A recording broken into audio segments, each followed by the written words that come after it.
Islam Moors. Just rise and do the honors.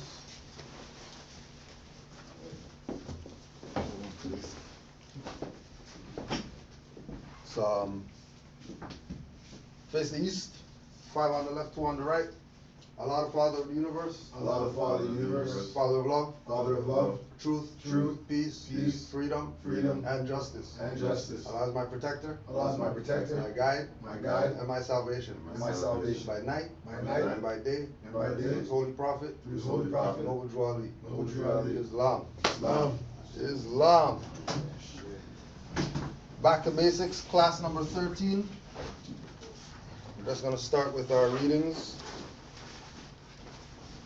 Proclaimed in every meeting.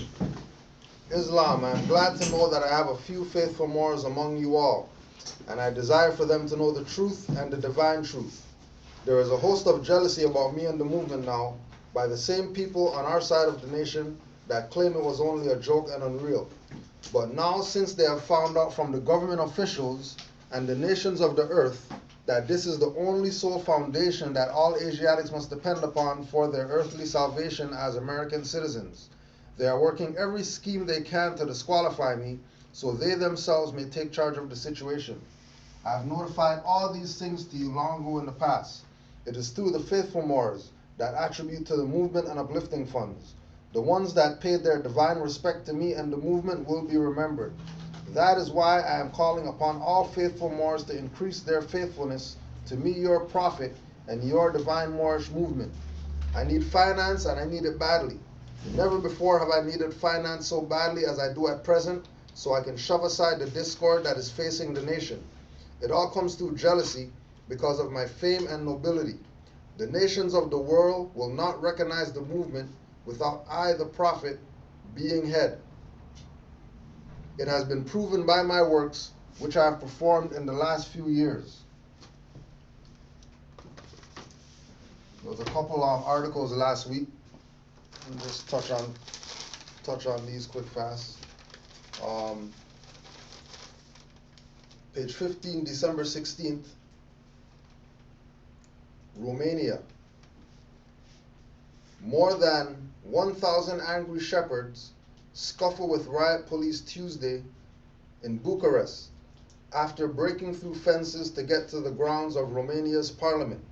They were protesting a law that limits the number of sheepdogs they can use and bans them from grazing sheep during the winter. The reason why this was interesting, let's put this for, is the Bucharest Romanians, whatever, fighting the parliament, going against the parliament, got on their little national headwear or whatever. You know what I mean? You know, you see them in the background too, all of them back there, standing up for their right, because so-called government is trying to steal their right. And what do? Right? Islam, more. Oh gosh. Right? What do? They put on their national stuff and they go deal with the case. Because the world knows that in order for people to have rights, they got to stand for them. If the people don't stand for the rights, then they don't have any. And then it's just that simple. That's why we coined today's class, use your common sense, so that Moors who are coming into this could realize that most of the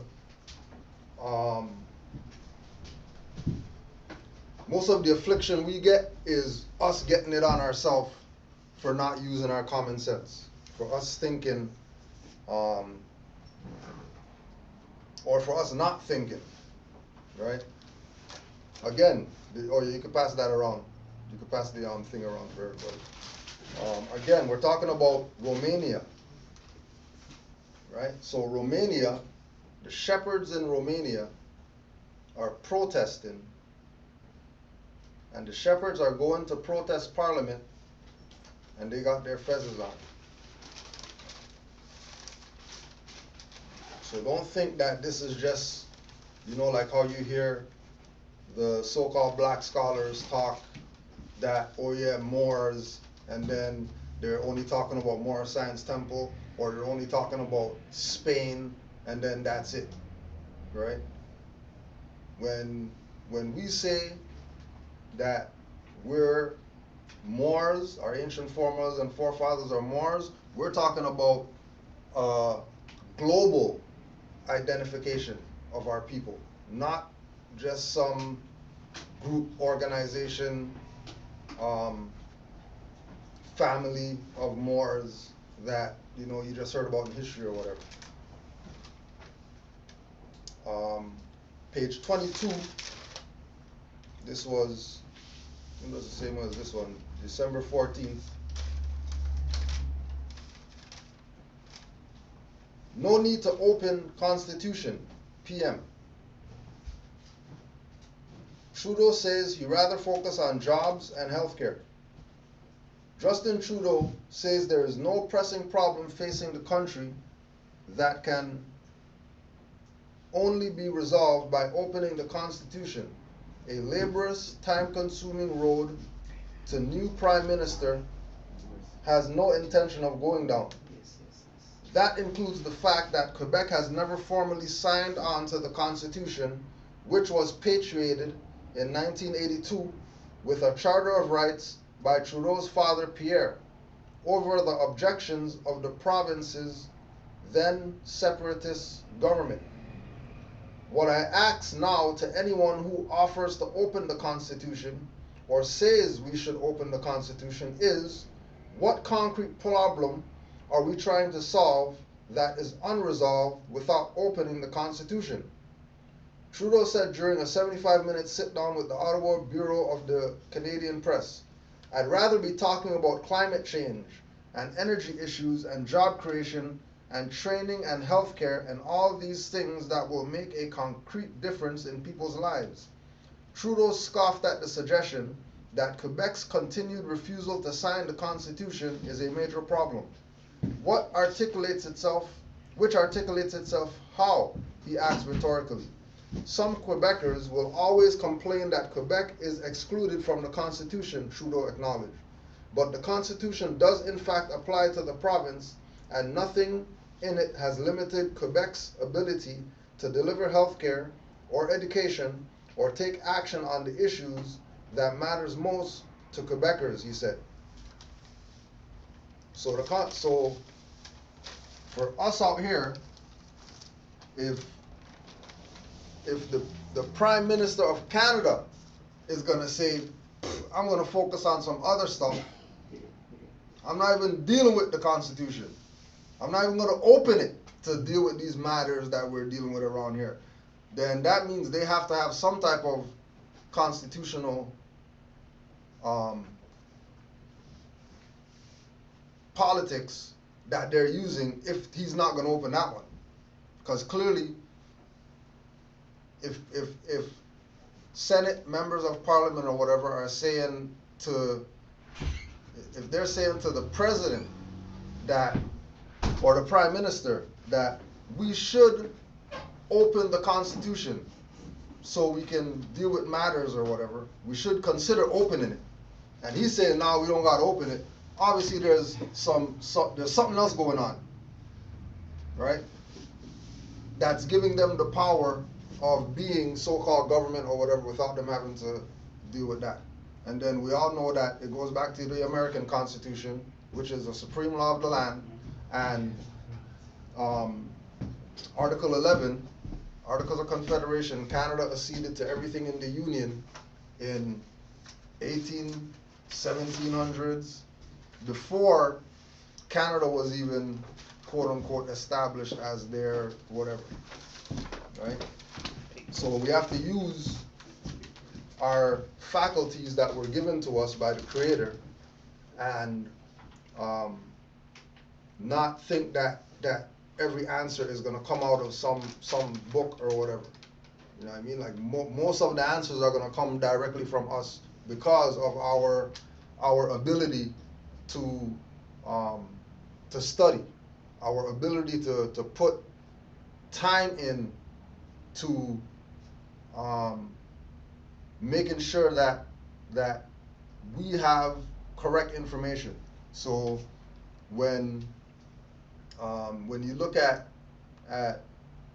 you know what we have in here as far as information, when we look at books or whatever that we have in here, you're not finding no black books here, right? You're not gonna find African books. You're not gonna find anything related to that frame of mind, because that frame of mind doesn't allow you to use your common sense. That makes you believe whatever, that we're black people when we're brown, that we came over on a slave ship, but nobody could show you a slave ship yet. 2015, no museum nowhere on the planet could present a ship that was used to bring all these millions of people from Africa over here. And then if you talk to certain people, they'll tell you that, well, the numbers are a little bit off or whatever like that, you know what I mean? It might not have been that many, it might have been less. You talk to Brazilians, they'll tell you that, yeah, majority of the people there came from, Africa or whatever like that. But, they're not living like they come from over there, right? They're living like Aboriginal indigenous people from over here, but they're claiming that they come from over there. And they also can't show any slave ports in the Western Hemisphere. Right. All the slave ports are in Africa. Are over there. There had to be some type of port over here that the boats are docking at. They're letting these slaves off or whatever like that. Or the ports that were here had nothing to do with slaves. It had to do with industry, you know what I mean? Whatever else. Why there's even a port there or whatever. I wanted to back up in regards to when you mentioned in regards to the Constitution. What we could dig into that is that he can't speak on it because it's a corporation, in a sense. So it's like, I can't talk about that because I have no jurisdiction. It's a corporate document. Right. Like, I don't know if anybody other than us would look into that and it's like, okay, well, if you're not talking about something, then what are you talking about? Right. Where do you derive your authority to talk about anything? To talk about it in the first place. You know what I'm saying? Right. So that's what I was just thinking about. It's like, wait a second, what do you mean you can't talk about the Constitution? Like, that's your rules right there. Right. Let's talk about it. You know what I'm saying? So, Right. It's very suspect. Quite. Remission order sought. December 14, page 10. Remission order sought. Canada Revenue Agency. Aboriginal employees hounded for back taxes. The Canada Revenue Agency has been aggressively collecting back taxes from a group of mostly low-income Indigenous women who lost a long-running legal battle to be exempt from paying personal income taxes because their employer was situated on a reserve. This is for all those tribe Moors. All those Moors want to be Indian tribes. All those Moors want to say that, oh yeah, we're a tribal nation, BS like that. This is for them, right? The Canada Revenue Agency has been aggressively collecting back taxes from a group of mostly low-income Indigenous women who lost a long-running legal battle to be exempt from paying personal income taxes because their employer was situated on a reserve. Right? So the employer who's employing the Aboriginal people, right? The employer's on a reserve. The job's on a reserve. These so-called people that are so-called native, they have a card in their pocket that says that they're exempt from taxes. Doesn't specify personal, corporate, whatever. They're exempt from taxes. Native Leasing Services, an employee outsourcing company that has its quarters on the Six Nations of the Grand River, a reserve near Brantford, Ontario, is seeking a remission order from National Revenue Minister Diane LeBouthelier Y'all Moors in Canaanland, you got CRA stuff.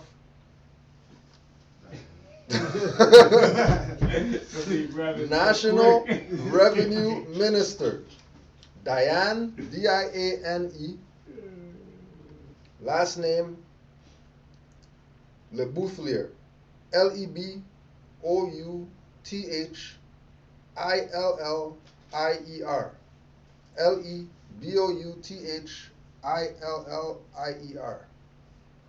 Right, so you could CC her when income tax people are trying to do their whatever, and you write your writs, and now you can add her to the CC list, right? And then keep in mind, National Revenue Minister is probably going to be around for what, 4 years or whatever, right? So she should be getting some stuff soon. We would have to recommend to the cabinet for approval on behalf of 3,916 former employees. Most of the applicants live on or near the poverty line. A large portion of these employees will never be able to pay the tax assessments that have been made against them. Jim Fish, a lawyer working pro bono, for all those people who have situations and then they are living on or near the poverty line, and then lawyers trying to convince them that they can't take cases. You want to check that for pro bono? They can't do cases pro bono. Jim Fish, a lawyer working pro bono for Native Leasing Services, wrote in the application for remission order filed in June 2013. So they filed for remission 2 years ago. The employees whose annual income at Native Leasing Services averaged about $27,000, according to Fish, are being pursued by collections officers who are putting liens on their homes, garnishing their wages, and clawing back benefits for years of personal income taxes after the court supported a decision by Canada Revenue Agency to reinterpret the Indian Act. So they're letting everybody know, right? Letting everybody know that if you want to play the game of you belong on a reserve and you're Indian and all that stuff, one, Indian Act applies to you. Two, the Indian Act is being reinterpreted, right? Who's doing the reinterpretation? You know what I mean?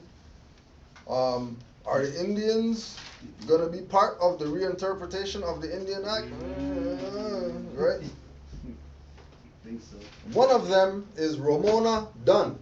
You know, D-U-N-N. You know, pretty native name that she's got right there. Who the CRA says owes nearly $94,000 in taxes, fines, and interest for the 5 years she worked as a registered nurse and diabetes educator at Anishinaabe Health Toronto, where she was technically an employee of Native Leasing Services. Dunn said she took the job at the nonprofit agency for a smaller salary than she would have earned at a hospital for the chance to work with her people. So instead of working, just working, she figured, well, since I'm native or whatever like that, you know what I mean? I might as well go work with my people, you know, because I have these skills or whatever like that. You know what I'm saying? Let me take it back to our community and whatever, right? I was willing to work for less money than my skill set would have given for me just for the chance to working in my community and helping my people. Dunn said adding the tax exemption, which she still believes she has a right to as a status Indian. Status Indian. Not Aboriginal and I was Indigenous, gonna say, like, it's you interesting. know, not Native, whatever, but as a status Indian, which is a status. Right? You got pro Yeah, bono.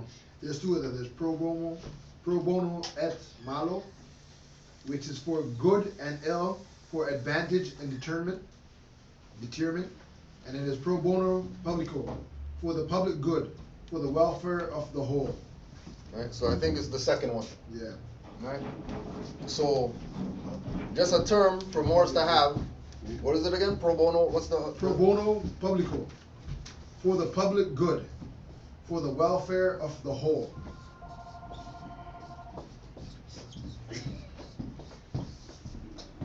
That's it right there. Yeah. Pro bono publico. So anytime you have some situation and you are interested in talking to a lawyer, bring this up. As soon as they start talking about retainer and all that type of stuff, oh, pro bono publico. And then they have, you know, they're gonna make their decision on what they wanna do, whether they wanna do, was it for the people? Yeah, so pro bono publico, for the public good. Right, so either they wanna do what they're doing for the public good, or for the public evil. For the Because, welfare of the because whole. if pro bono publico means for the public good, and this is free of charge, them working for free, then what's them charging 5,000 retainer? The opposite. The opposite of this, which is where majority of them go, the opposite of this, which again, we're gonna bring it up again, why Jim Carrey put out the movie Liar Liar, and then everybody, oh yeah, that's a funny movie or whatever, when he's really letting you know what's up with this game with lawyers and all that. Right?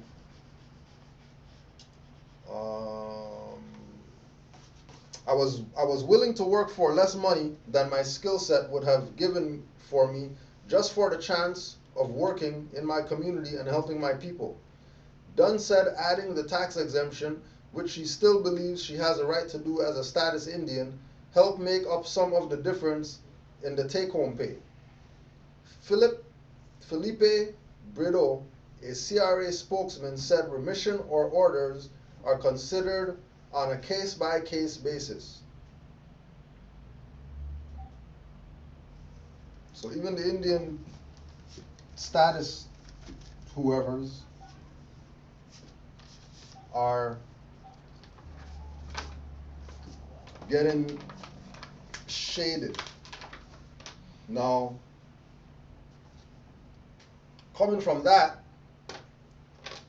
I think like maybe a day before or after or something like that, at the school I work at, the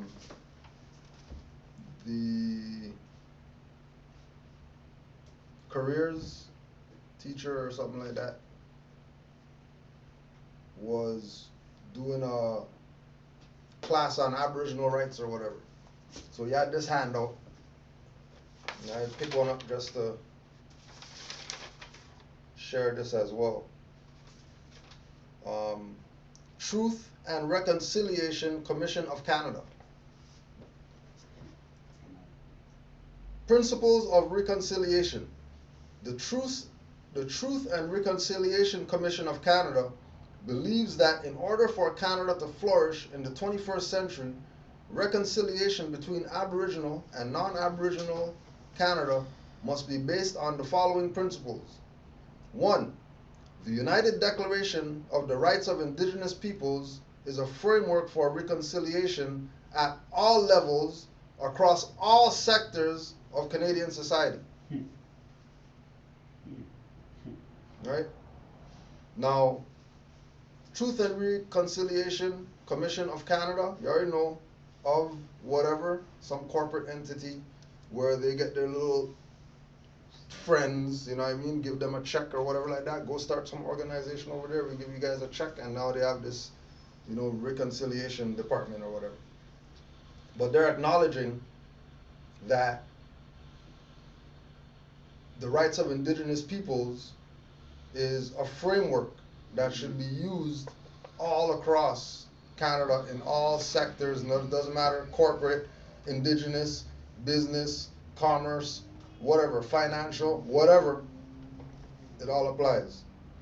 The problem that comes in is the mixed messages that they send with the terms that they're using as far as identifying these quote unquote Aboriginal people. First Nations, Inuit, and Métis people, Métis people, as the original peoples of this country and as self-determining peoples have treaty, constitutional, and human rights that must be recognized and respected. Okay, so the rights that must be respected, the human rights, the constitutional rights, and the treaty rights, apply to the original peoples of this country. But the original peoples of the country aren't only First Nations, Inuit, and Métis. There's other people that are also qualified as Aboriginal Indigenous. So, you know, these so-called commissions, departments that they create are created in order for them to keep up the corporate fiction of, you know, there's a country called whatever, and then there's Aboriginal people of this country called whatever, and you know, that's what we're gonna go by. Well, there's other stuff that we need to go by to qualify who's the, because Inuit, they're not first. Métis, they're not first. Ojibwe or whatever, they're not first. All those people are late people, right? The Aboriginal Indigenous people of Canada, North America, Central America, South America, the islands are dark-skinned people. And there's no ifs, ands, or buts about it from historians, archaeologists, etc. This is what they know. It's a fact.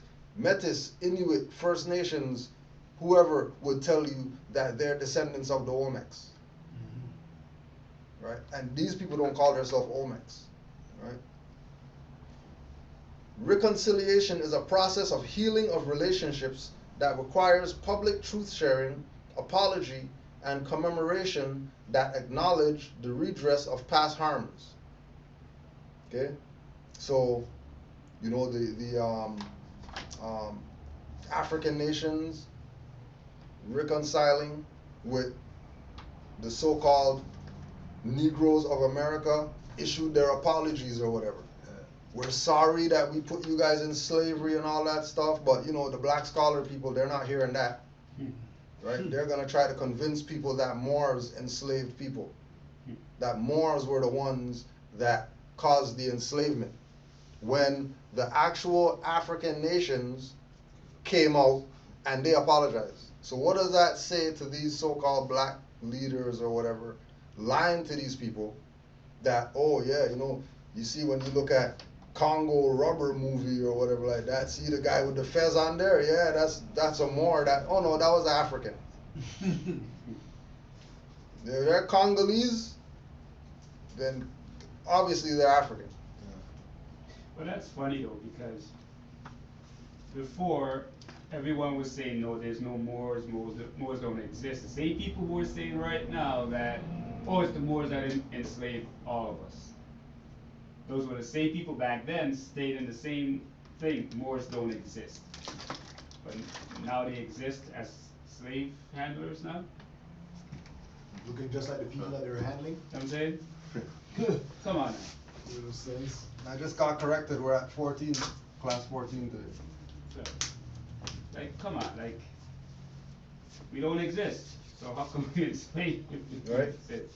Right? Like, come on, man. Stop.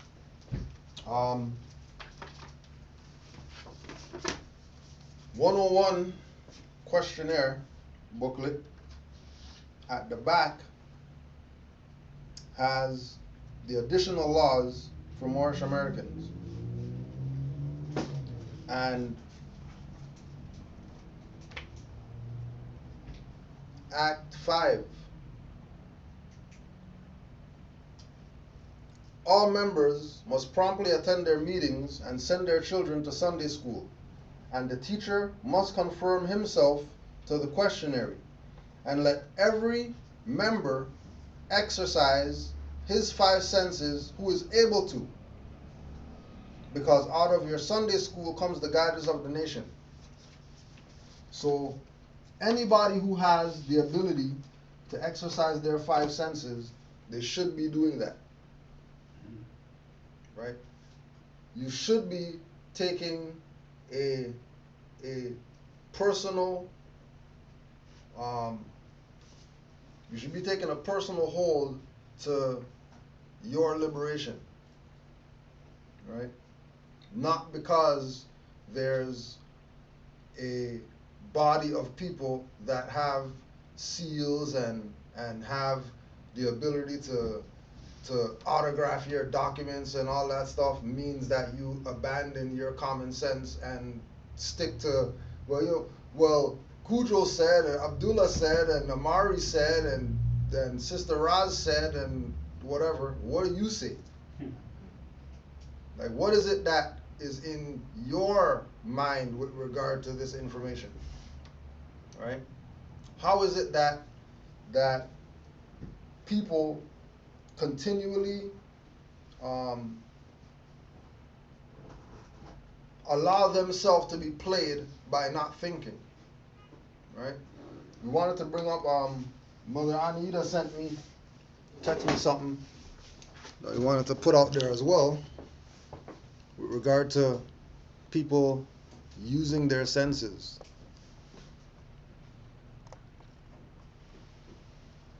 This is from website fusion.net. Article by Kashmir Hill. Cops are asking Ancestry.com and 23andMe for their customers' DNA.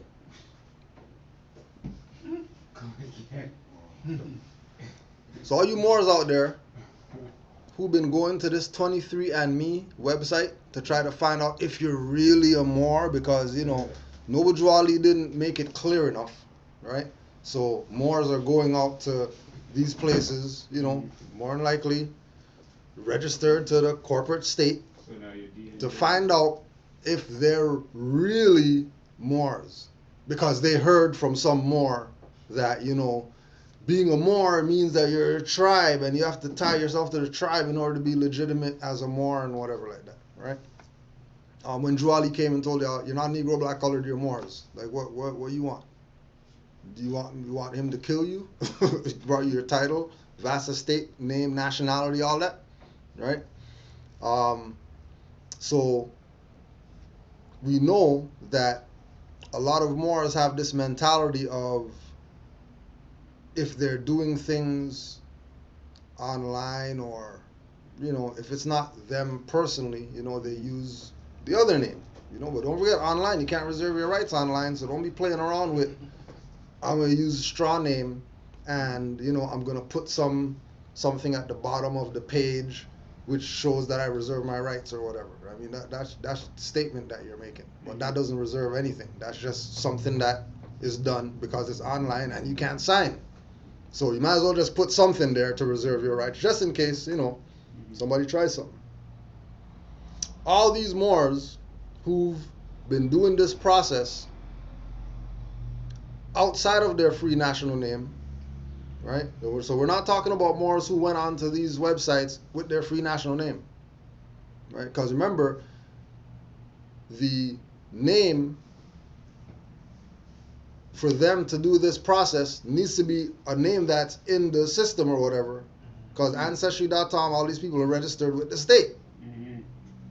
So they're gonna, if they put in Cujo Adol in their search or whatever, ain't nothing coming up about what tribe do I belong to.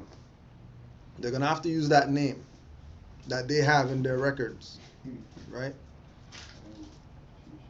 When companies like Ancestry.com and 23andMe first invited people to send their DNA for genealogy tracing and medical diagnostic tests, privacy advocates warned about the creation of a giant genetic database that might one day be used against participants by law enforcement.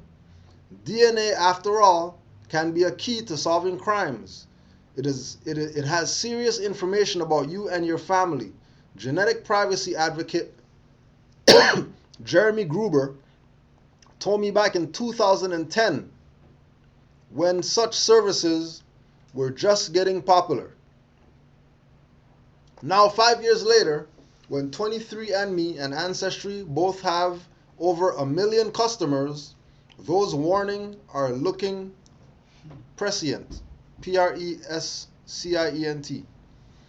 Your relative's DNA could turn you into a suspect, warns Wired, writing about a case from earlier this year in which a New Orleans filmmaker, Michael Usery, became a suspect in an unsolved murder case after cops did a familial genetic search using semen collected in 1996.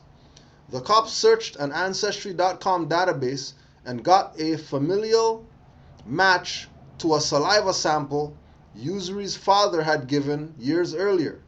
Usery was ultimately determined to be innocent, and the Electronic Frontier Foundation called it a wild goose chase that demonstrated the very real threats to privacy and civil liberties posed by law enforcement's access to private genetic databases.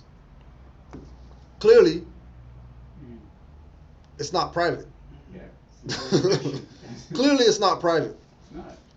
So all these people who assumed that this was private, that's, oh yeah, it was a private thing, so I put my DNA in there because but they don't know those people. They can't call them on the phone, go to their house for dinner or whatever like that. But they're gonna trust them to hold their DNA and then not give it up if Popo comes knocking on the door talking about, we need that DNA that you got for whoever. Mm-hmm. Right? This is beyond Freedom of Information Act or whatever like that. Right? This is, you volunteered yourself. You volunteered your DNA into a database. Because there have to be a contract somewhere. There has to be. Right? And, Moors who've done it should be presenting that process. No different than, UCC. Mm-hmm, mm-hmm. Right? And they no more yet. Have come on the record, said, this is how you file the UCC, bam, here's the file. This is the letter that they send you back saying that the whatever, blah, blah, blah. Here's the discharge notice of when I got my house discharged because of UCC, or here's the court case that I won because of UCC, or here's whatever. They don't show anything, but they're sending people to go do these processes, and then people are running to go do these processes like they have no common sense. Or like they know what they're doing. Or like they know what they're doing. Right? The FBI maintains a national genetic database with samples from convicts and arrestees, but this was the most public example of cops turning to private genetic databases to find a suspect. But it's not the only time it's happened, and it means that people who submitted genetic samples for reasons of health, curiosity, or to advance science could now end up in a genetic lineup of criminal suspects. Just because you don't want to listen to your prophet, all right, the worst is yet to come. Just because people aren't going to take what he's saying. They're not going to take the fact that the prophet said that you're not Negro, black, colored, you're Moors. Mm-hmm. But they're going to listen to some European corporation or some Asiatic that registered their corporation with some European corporation to find out what how they tied to some Indian tribe or whatever. When it's irrelevant what Indian tribe you're tied to if you're talking nationhood. What does tribalism have to do with nationhood? Even Bob Marley quote came out and told you guys tribal war and all that stuff, and nobody's not paying attention that tribes aren't where it's at, right? Both Ancestry.com and 23andMe stipulate in their privacy policies that they will turn information over to law enforcement if served with a court order. 23andMe says it received a couple of requests from both state law enforcement and the FBI, but that it has successfully resisted them. 23andMe's first privacy officer, Kate Black, interesting, who joined the company in February, says 23andMe plans to launch a transparency report like those published by Google, Facebook, and Twitter within the next month or so. The report says will reveal how many government requests for information the company has received and presumably how many it compiles with. Update. The company released the report a week later. In the event we are required by law to make a discourse, we will notify the affected customer through the contact information provided to us, unless doing so will violate the law of a court order. Now remember that they're talking about law enforcement, FBI, court orders, and all this stuff, but all those things are tied to a private corporation that's foreign, that has no intentions of dealing with law in a de jure sense, no intentions of dealing with courts or orders in a de jure sense. Everything that they do, everything that they continue to do, is going to be de facto. And the only de jure things that can be done is what the people do. So, opposed to using some online whatever to find out who you are, right? How about you go do your research? How about you study? How about the people who are accepting these DNA tests and stuff like that? They're accepting the DNA tests and they're letting people know what their DNA is, but the people aren't qualifying with them. How you guys come up with this? How do you come, like, what if you're saying that it's based on DNA, right? If it's based on DNA and I have a lineage of people that came before me, right? You don't even need their name and all that stuff. You just need where were they at on the global landmass? Where were they at? How long were they there for? You know what I mean? That alone would let you know. Because remember, we're talking about Aboriginal and Indigenous identification. We're talking about qualifying who's actually native to what landmass. So even if I do a test and it comes out that there's Scottish in me and there's Chinese in me and there's all these different stuff and I'm mixed up or whatever, right? It's still gonna go back to my mom, her mom, her mom, her mom, her mom, her mom, in order for me to be who I am. It's not gonna be some test that I got, right? On occasion, when required by law to do so, and in this instance we were, we have cooperated with law enforcement and the courts to provide only the specific information requested, but we don't comment on the specifics of the cases. As New York University law professor Erin Murphy told the New Orleans Advocate regarding the Usry case, gathering DNA information is a series of totally reasonable steps by law enforcement. If you're a cop trying to solve a crime and you have the DNA at your disposal, you're going to want to use it to further your investigation. But the fact that you're signing up for 23andMe or Ancestry.com means that you and all your current and future family members could become genetic criminal suspects is not something most users probably have in mind when trying to find out where their ancestors come from. It has this really Orwellian state feeling to it. Murphy said to the advocate, if the idea of investigators poking through your DNA freaks you out, both Ancestry.com have options to delete your information with the sites. 23andMe says it will delete information within 30 days upon request. So now you find your stuff, found out your stuff, you can go delete your stuff. But, you know, just like anything else, you know, you can say highlight, delete, but you take that hard drive to a hacker, he's going to go in the computer and he's going to find the stuff that you deleted on the computer still. I wasn't even say that they're going to delete. And who says that they're going to How do you delete it? verify They that? send you something saying, oh yeah, we deleted it. Yeah, all right, they did it. And that's the same thing that got you into stuff anyways, going in there, talking about they can qualify who you are when you have a prophet that told you, think and save yourself. Didn't So- they say the deleted the king outfit for him? Hmm? Didn't they say the deleted the king Yeah, outfit? yeah, right? Supposedly deleted, right? But found it on some computer,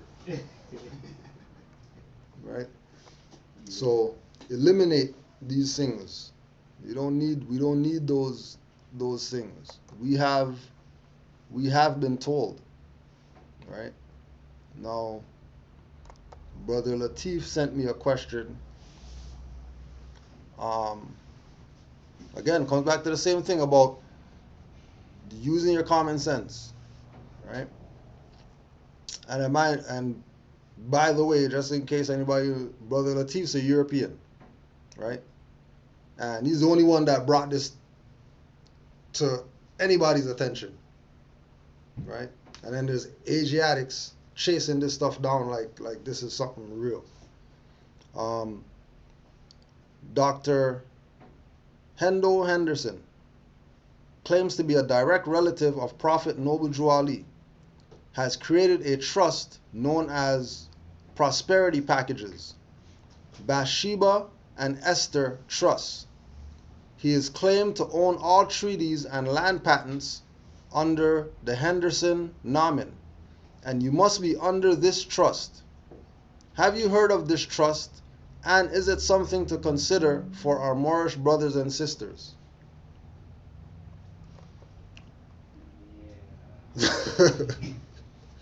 So we have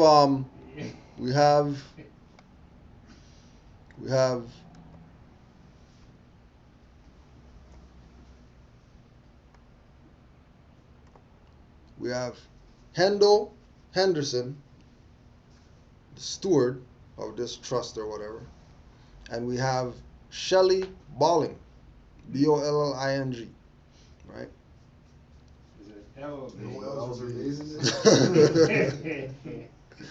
No days, no Al's, no Ali's, nothing. Nothing? Oh, Right? Yeah, I'll sign up soon. The trust is on, you know, the trust is on legal paper, right?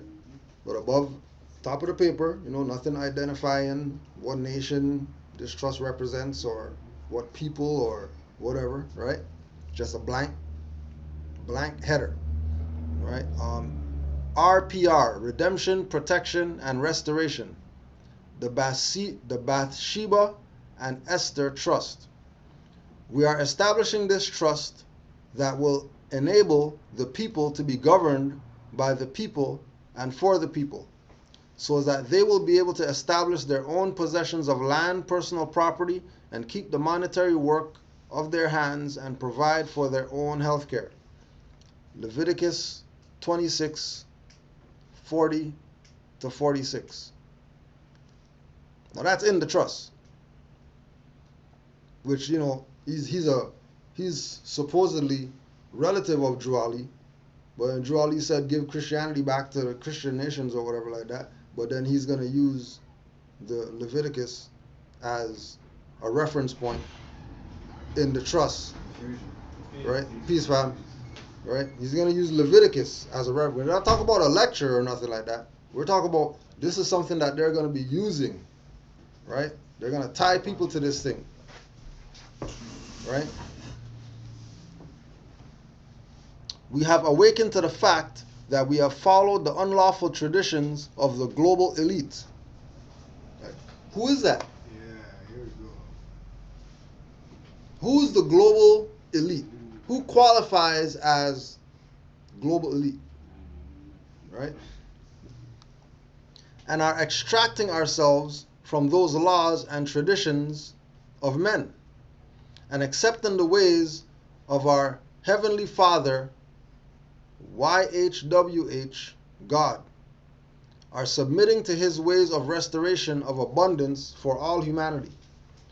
Provisions will be set aside for and categorized as the following: foreclosed properties. If still inhabited, the people put out their homes shall be returned. If inhabited, new owners will remain, and displaced previous owners provided land and funds to rebuild equivalent to what they had. Homeless. Much land is available globally that can be used to provide housing for those that have never had a home. Supervision will be provided to teach them how to care and maintain a home until such time as the supervision is not required. Personal property that has been lost or stolen. Documentation proving what was lost or stolen shall be replaced. Entrepreneurial business supporting job restoration. Business plans will be submitted for review and, if necessary, mentors provided to assist in business startups until established and ongoing. Business projects are already in place throughout the nations to promote job growth. Clean water technology, food sources, transportation infrastructure, etc.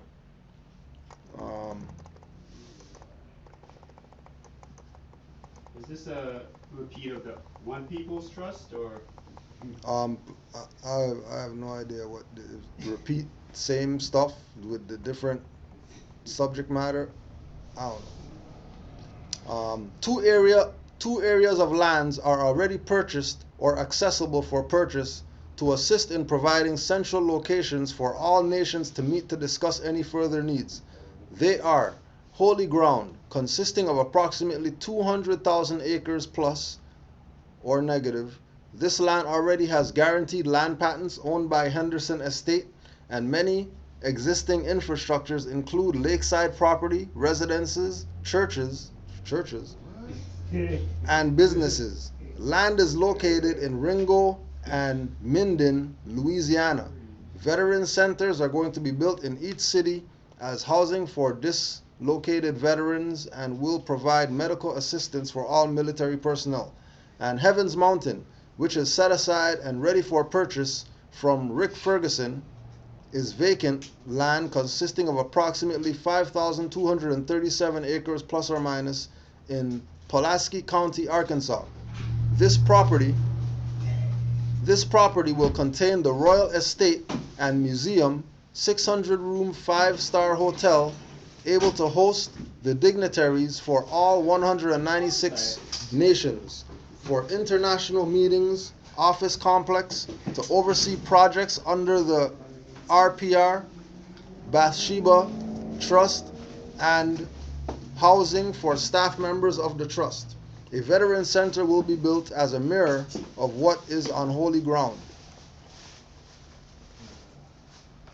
There's way too many things in there that point out fraudulence.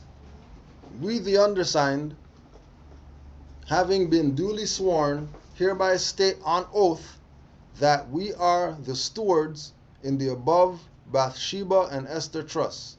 Having written the trusts by our own hands, we attest to the facts stated herein and will to the best of our abilities oversee the use of said funds set aside for the trust to restore humanity. Dr. Hendel L. Henderson, Shelley Bowling, Steward. Subscribed and sworn before me, so this is going to be notarized or whatever. Right? RPR, Redemption, Protection, and Restoration Signature Page. The Bacida Trust. Please sign legibly. All must be transferred into a database again, and must be correct. Your full name, address, telephone number. Following are the 10 names of 10 people that you would like to redeem. Once you have put their names, addresses, and telephone numbers, please forward a blank copy to each of them to complete within their 10. Once completed, blah, blah, blah. Right? Like Madoff story. Now, nothing's wrong with No. creating trust.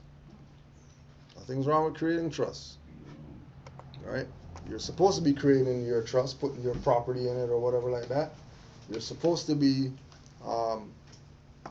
exercising on that level in order to protect your property. The issue that we have is individuals that are claiming sovereign rights that don't have the status to claim those rights. There's no way that the colonial powers are going to allow Negro, black, colored people to create trusts, get them notarized, file them, and that lasts forever. You could ask Dr. York what happened to him when he did stuff without doing a free national name, playing games that he's Malachi York without L on it and all that. Look what happened to him. You got Move 9, where they got bomb dropped on their stuff because they did it in a name that's not their name, talking about their Africa and all that type of stuff, when you can't claim that you're so-called African, but the jurisdiction that you're using to exercise your African activities is Aboriginal and Indigenous to the Americas. That's a conflict of interest. Right? That's like a slave saying, I'm the master. It's a conflict of interest. Okay? When we tell Moors to make sure that they study what Noble Drew Ali left. Because Noble Drew Ali, and if people took some time on what Noble Drew Ali left instead of following all these other people who claim that they're from his line and claim that he gave them some powers, or claim that, you know what I mean, they're him reincarnated and all this stuff. If they just stick to what Noble Drew Ali brought, you know how far ahead we would be if they just stick to what he presented. Right? Just stick to what he presented. It's not even much. Quran is this big. 101 questionnaires even smaller than that, and oral statements, Moorish literature is between the size of Quran and 101 questionnaire. That ain't nothing. Like, that ain't nothing to read, go through, research, using that as a template. Right? But there's been such an attack on making him some religious figure to Moors, or making him some whatever, instead of looking at him as an educator. Looking at him as anybody else out there who claims that they have some information, they wrote a book or whatever like that, and then people are going to take their stuff and use that as a reference, but they're not going to look at that as some worship, like how people act with Dr. Ben, John Henry Clark, Khalid Muhammad, El Hajj, how they act with those people in honoring them and put them on pedestals and all that stuff. They don't want to do that with Noble Drew Ali. They don't want to honor and recognize and acknowledge his lessons, but they'll honor everybody else's lessons and disregard him when he's the only one that came and told all these people out here that you're not Negro, black, colored. Which that status is what's keeping these people in this so-called whirlwind of personal destruction in their lives. And they don't want to realize that by abandoning your God, it's like we're saying, the Canaanite God is El. So nobody don't come tell me about no Hebrew, Yahweh, and all that stuff, because Israelites are Canaanites. So Israelites' God should be El. Not supposed to be no Hebrew stuff that you're tetragrammaton and then saying that that's God. That's just words. That's just letters that represent something. That's not a supreme being. That's some letters, right? And when we look at, things like people creating trust, and the trust itself doesn't have any type of reflection of what nation is instituting this trust, right? Juali instituted, it's claimed Juali instituted a trust for the Moors called Express Trust, right? That was tied to the Moorish nation. There was a nation that at least tied to that, right? U.S. Corporation have their little trust, whatever, right? Whether it's birth certificate, whatever, they got trust. All those Europeans know that they're not American. They know that they come from some type of European stock. So there's a quote unquote nationality that's represented even in them doing their fraudulent stuff. Nationality is considered, right? So in coming into the information, there's going to be all these things that's going on. In coming into the information, you're going to have all these stuff. You're going to have all these people claiming this, claiming that, claiming this is the process, claiming that's the way to do it, whatever like that. But the key point that people have to remember is that none of this that we see today, as far as the liberation of our people, would not exist if it wasn't for Noble Juali implementing certain things first. Because ain't nobody was around talking about liberation of our people until he came. Why? Because when we look back at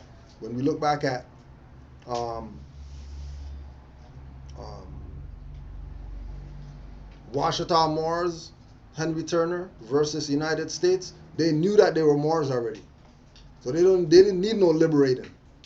Sundry Free Moors, they already knew that they were Moors already. Lenni Lenape, they already knew that they were Moors already. Seminoles and Andrew Jackson having their beef or whatever like that, they already knew that they were Aboriginal Indigenous. They didn't have to make a claim of they're that, or again with Sundry Free Moors, they came out and specifically said that you guys aren't trying us under the Negro Act because we're not Negro. And Sundry Free Moors look like us. It wasn't some pale people. So if they're going to stand up for this fact that they're Moors and that they're not tying themselves to the Negro Act, then they're trying not to be tied to any acts, because they realize that the acts is what creates this fraudulent jurisdiction that allows them to be, one, taken out of their capacity as Aboriginal Indigenous people and being subject to laws that were created, just like they're saying in the Henderson Trust or whatever, laws that were created by men. When there's a superior law that we should be dealing with, opposed to the laws created by men. That's why we always tell people the American Constitution, well, men made that. Well, not really, because that comes from the Iroquois Confederation, the Law of the Great Peace, and the Law of Great Peace wasn't written by men. That was divinely inspired for the Aboriginal nations. Even with the names too, like you say you have a name that's implying corporation. We have titles, right? Right. We have we're nobles, we're titles, we have appellations, not names, Right. Puts us in their jurisdiction. Okay. And remember that ignorance of the law is no excuse. So if you go to these people, 23andMe and whatever, and you go to sign up for this guy's trust and sign up for these people's stuff, when stuff goes down against their activity, know that you're automatically going down with it. There's not going to be no, well, oh, hold on a second, I didn't know that, whatever, like I didn't know that was in there, or I didn't know that they were going to do that. All that stuff is irrelevant, because somebody who's a national of a nation is always somebody who's a national of a nation is always going to go to their nation and have a roundtable meeting with them before they do anything with regard to out in society. they're gonna meet with their delegation of whatever first before they say, okay, let's go do whatever. And the delegation that you're meeting with better be of the same nation as you. So you can't claim that, yeah, we're the children of God and all the children of God are meeting together and we're going to create a trust. Well, not really. You guys stop fronting, because if we ask all these people out here who claim children of God, what's the name of your God? They're going to have all different names. All these people aren't going to say that they're children of one God and the God's name is whatever. Everybody's going to have their own perspective of who this God is, right? So it's important that we stay focused on what was presented to us, because, say it again and again, the things that Noble Drew Ali presented to the Moors have not been completely considered by the Moors. But then they're going to go try other stuff, and this stuff doesn't work, and then they think that it's the stuff that doesn't work. It's not the stuff. It's us not doing what we're supposed to do, that we're 100 years behind of doing what we're supposed to do. Like for one, the prophet stated that any Moor claiming to get property or whatever business, it should be in the trust of the Moor Science Temple of America, and or in his name. Yeah, he's responsible for any actions being taken amongst the Moors claiming property and whatnot. Right? And then all these Moors that got stuff, property, got whatever, when you go ask them whose name that's in, they're gonna tell you them. You know, they created some trust to put it in or whatever like that. But we know that because of the infiltration, why that was done. Why people said they're not gonna put their stuff in more Noble Drew Ali's name or Moor Science Temple of America's name, because one, people refuse to be members of the temple because of the infiltration, which for the infiltrators, that's what it's about. People not being members of this.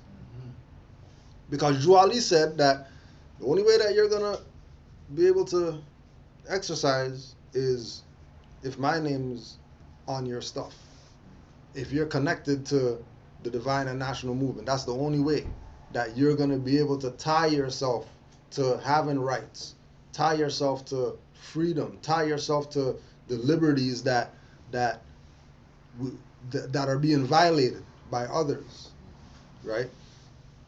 That's why there's select temples that say, anybody, come on and join. We're not telling people that they have to have some type of death before dishonor allegiance to this. You're only being a member so that you can tie yourself to Noble Drew Ali and the Moorish Divine National Movement, so now you can go exercise something, at least with the Prophet on your side, because you're part of his stuff. So if you're a member of his stuff, then hey, you should be able to go out there, exercise anything, and it should go in favor of your position, right? And if it doesn't, more than likely it's because you're not in line with the Prophet the way that you're supposed to be in line with him,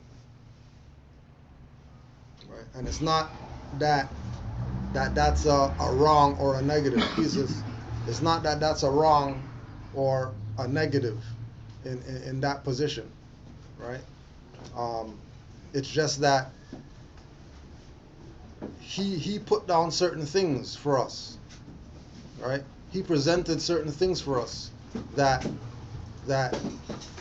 we should want to consider. You know what I mean? We should want to take heed. Islam, bro. Right? We should want to take heed, right, to what was presented, right?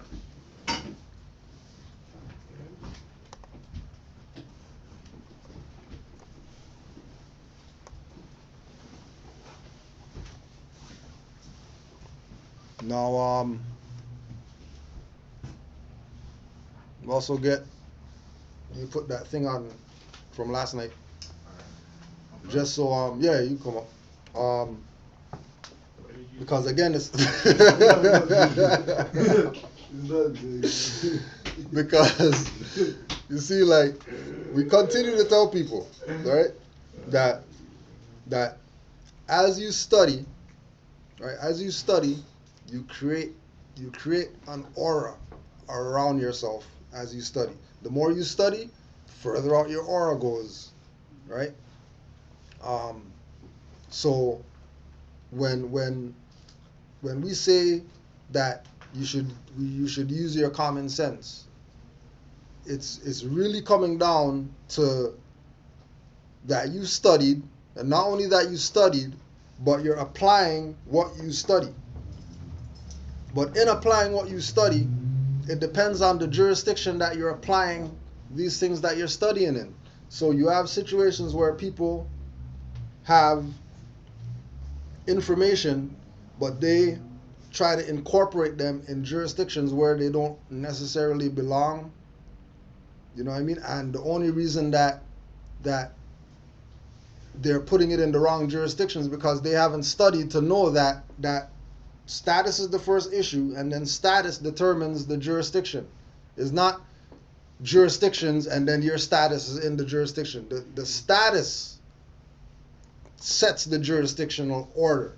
So if we have a situation just like last week, went to court last week, and state your name for the record. Cudrado L. X relation Straw. For the record, court didn't answer the writ that was sent to the court. Quo warranto, averment of jurisdiction. You guys have any answers today for that? Well, this is a court of law or whatever. Okay, what type of law? Is this quasi-court? Criminal court? What kind of court is this? This is a court of law. Okay, but what law? Right? As a national, I have a right to know what type of law is being administered in this court. Positive, negative? Do you guys got no flags in here? It's just something on the wall saying letters like, this is a court of law. All right. For the record, recuse myself. I stand mute. You guys do whatever it is that you want to do, because clearly this is not a de jure process going on. You know, and they go through their little whatever stuff, right? You know, because, you know, status lets me know that when they adjudicate or they issue judgment, it's not going to be on me. It's going to be on that straw that they created through birth certificate or whatever like that, which, hey, you guys can do whatever you want with that. That has nothing to do with me, right? So we want to let Brother Supreme talk about his little interaction and how he dealt with it based on his experience of, you know, dealing with these people and using his thinking, using his own personal, his own five senses, you know, get stopped, something happened, whatever like that, or get stopped a second time. Well, based on the last time, you know, you do this, try to say this, don't say this, or whatever like that, you know, trial and error. Then the third time, that, okay, now we might have the way that this is supposed to be exercised based on us thinking, not because, yeah, I had to call Taj, Kudro, get Taj's number because I need to call him because I got something going on tomorrow. That none of that, right? Once you study, well, once you know that you're not Negro, black, colored, first of all, that sets the order that you're able to talk on these matters. Once you know in your mind that I'm not Negro, black, colored, and nobody's going to pull you into that jurisdiction of claiming that you're Negro, black, colored, then you're qualified to do whatever it is that you have to do in order to liberate yourself. So we'll get that. You want to sit or you understand? I'll stand. Islam family. Islam. Supreme ruler. Al. So last night I had another situation. I tend to avoid these situations as much as possible because I've been through it a few times. But yesterday I had to do a late night errand, And I don't really like to travel too late because the later you travel, the more these policy enforcers and highwaymen are out there looking to get someone who's, let's say, drinking and driving or out for mischief or whatever, whatnot. So I tend not to travel too late. It was unavoidable yesterday. Had to travel late. So I'm downtown, passing through a club district, and I'm looking for a corner store because the guest that I had in my conveyance needed to get something for the convenience store. So she points out a convenience store which we didn't realize was closed. So where I am, I'm coming out of a parking lot, and I have to cut across 3 lanes to get to the convenience store. We don't know it's closed. So obviously I wait for traffic to clear. I cut across the 3 lanes, realize that the corner store is closed, and I'm like, wow, this one is closed. I'm gonna have to cut back another 3 lanes to make a left on a one-way to get to another convenience store which I know is open. As I'm doing that, I'm indicating, obviously, because I gotta go through 3 lanes, and I see this policy enforcer in his deathmobile, like flying down with his lights on. So I'd get into the lane, but I'm like, okay, this guy's flying, so I'm gonna let this guy pass me. So he flies up now, comes up behind me, and then he won't pass me. I'm like, okay, well, I ain't doing nothing like that, so I could care less. So I'm like, all right, I'm gonna go in front of him. I'm gonna make my left. So I go in front of him, and now he comes up behind me now, and he's on me. So I make my left, and he's still on me. I'm like, okay, this guy's obviously here for me. So, you know what I mean? I pull over to the shoulder, and then he comes up to the car now. And like I said, I've been through this, like, this is the 3rd time now. So this time I'm very well equipped on how to handle the situation. The previous 2 times, they kidnapped me. And this time I'm like, I ain't getting kidnapped today. So I got to deal with this in an intelligent way. So the policy enforcer rolls up to me. First thing he says is driver's license and insurance. I was like, what? It's like oranges and apples. What are you talking about, driver's license and insurance? I'm like, so I asked him, I'm like, what is this in regards to? Like, how can I help you? So I asked him. I said, how can I help you? He says, oh, I need your driver's license and insurance. I'm like, for what? He's like, oh, you almost ran me off the road. Remind you, he was coming. I had my indicator on. I was waiting for him. He's like, you almost ran me off the road, and you were cutting from lane to lane. I was like, okay. I was like, explaining to him, I'm like, first of all, the indicator was on. If you weren't speeding, you probably would have seen my indicator was on. I was giving you the opportunity to pass. You didn't want to pass. So we're going back and forth now. He's like, I'm going to need some identification. I'm going to need some identification. Do you have a driver's license? I'm going to need some identification. I was like, all right. So grab my national identification, Moorish national identification card. I handed it to him. He's like, what is this? I'm like, it's my identification. He's like, what is this? What is this? I need a driver's license. I was like, listen, you asked for identification. I gave you my identification. It has my application, has my appearance, has descriptive elements of it to describe who I am, and it has an address. So it qualifies as identification. But what I've realized is that these policy enforcers, otherwise known as cops, they're not well versed in law at all. I don't think they even know law. You see what I'm saying? So I'm not surprised that he doesn't understand what a lawful identification is, or what amounts to a lawful identification. So he's telling me it's not lawful identification. I'm like, what do you mean it's not lawful identification? He's like, I need a driver's license. So I'm asking him, I'm like, so what? A driver's license is lawful identification, and what I presented to you, which I was telling him supersedes the corporate instrument. He's like, I can't take this. I can't take this. Also, from experience, I know, listen, we don't waste time dealing with these policy enforcers. We get to their supervisors or people higher up in the chain of command because these low-level guys don't know nothing. See, so I said, listen, before we continue this conversation, I'm going to need your supervisor down here. He's like, yeah, well, I'm going to need your identification. I'm like, you already have my identification. It's in your hand. Call your supervisor. So now he calls his supervisor. Like 5 other policy enforcers show up now. Now they're circling my car. You know what I mean? And they're getting ready for something. You know what I mean? I can feel the energy there. They want to rip me out the car because as he's calling for his supervisor, he's like, oh, I'm gonna have to arrest you if you don't give me some identification. And I was like, listen, I don't know what to tell you. I'm like, you have identification in your hand. I don't know how to explain it to you, but that's identification, right? Supervisor comes now, and he's like, oh, we're gonna need some identification, sir. So I'm like, before we get started, I do my regular recording. I was like, I'm gonna need your name, badge number, and position, because you guys are here trying to intimidate me, but you guys haven't identified yourselves. Just because you guys are in so-called police cruisers and you guys are wearing so-called uniform doesn't, I don't assume identity as they assume identity. I don't assume identity. So I'm like, I need you guys to ID yourself. I need badges, I need ID cards, and I need to, obviously write them down to make sure I'm talking to who I'm supposed to be talking to. So now to speed along the story, we're going back and forth with this identification process, and the supervisor now, because now I asked the supervisor for his supervisor, because the supervisor obviously was no better than the lackeys that were under him. So I asked the supervisor for his supervisor, because I'm like, obviously we're not on the same page here. So I'm like, I need you to request your supervisor. So as they're not on my window, like they're surrounding my car, shining lights in. I'm with a younger female. She's not obviously up to date with what's going on, right? So she's kind of nervous or whatever, whatnot. I'm telling them, I'm like, listen, there's not much to talk about here. You guys have my identification. They're like, oh, we ran it, nothing came up. I'm like, well, nothing's gonna come up. You know what I mean? Like, well, nothing's gonna come up. You ran the identification. He's like, well, I can't accept this as identification. This is now the supervisor I'm going back and forth with.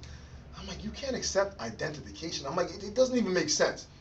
He's like, if you don't give me a government-issued identification, I'm going to have to arrest you for failure to identify. Mm-hmm. Now, common sense, as the brother Cody was talking about, comes into play here, because you're like, you're going to charge me for failure to identify after you've been given identification, which lets me know that these policy enforcers are only trained to recognize government-issue ID. If it's not government issued, they can't, there's a block in their mind, they can't see it. It doesn't make any sense to them. To them, it's not ID. Because I'm asking, I'm like, you hear what you just said. I'm like, you're going to try to arrest me for failure to identify after you have already been given lawful identification. And they ran it. Yo, listen, they went back to the car, they did all the things. So throughout this whole process, I don't want to forget to mention, I was explaining to them, I'm a Moorish American, I'm Aboriginal and Indigenous. That's my nationality card. My nationality card supersedes government ID. And he's like, they always say this, they're like, do you have a birth certificate connected to my appellation that's on my nationality card? I'm like, what does a birth certificate have to do with the situation here? What the hell does a birth certificate have to do with my appellation? Anyways, I thought that was interesting. I'm like, yeah, they always want to bring that argument to you. A few more policy enforcers roll up, and now they're laughing and kind of, having a little giggle game going on, and they're like, oh, he's one of them, right? So I made sure I went on my window, hung up my window. I was like, hold on a second. I was like, please do not confuse me with your little free man on the land individuals you guys are running into. And they're like, oh, so you're not a free man on the land? I was like, hell no.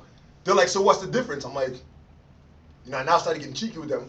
I'm like, the difference is I'm Moorish American, I'm Aboriginal and Indigenous to this landmass.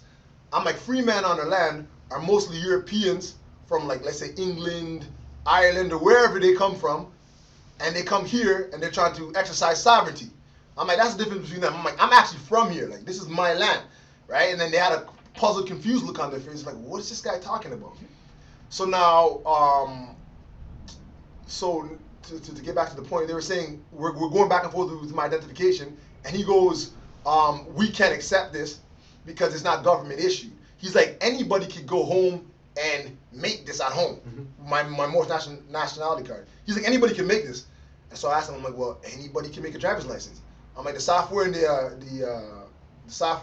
the hardware is out there for anybody to duplicate this. I'm like, so what gives legitimacy to one but doesn't give legitimacy to the other? I'm like, anybody can make any ID anywhere, right?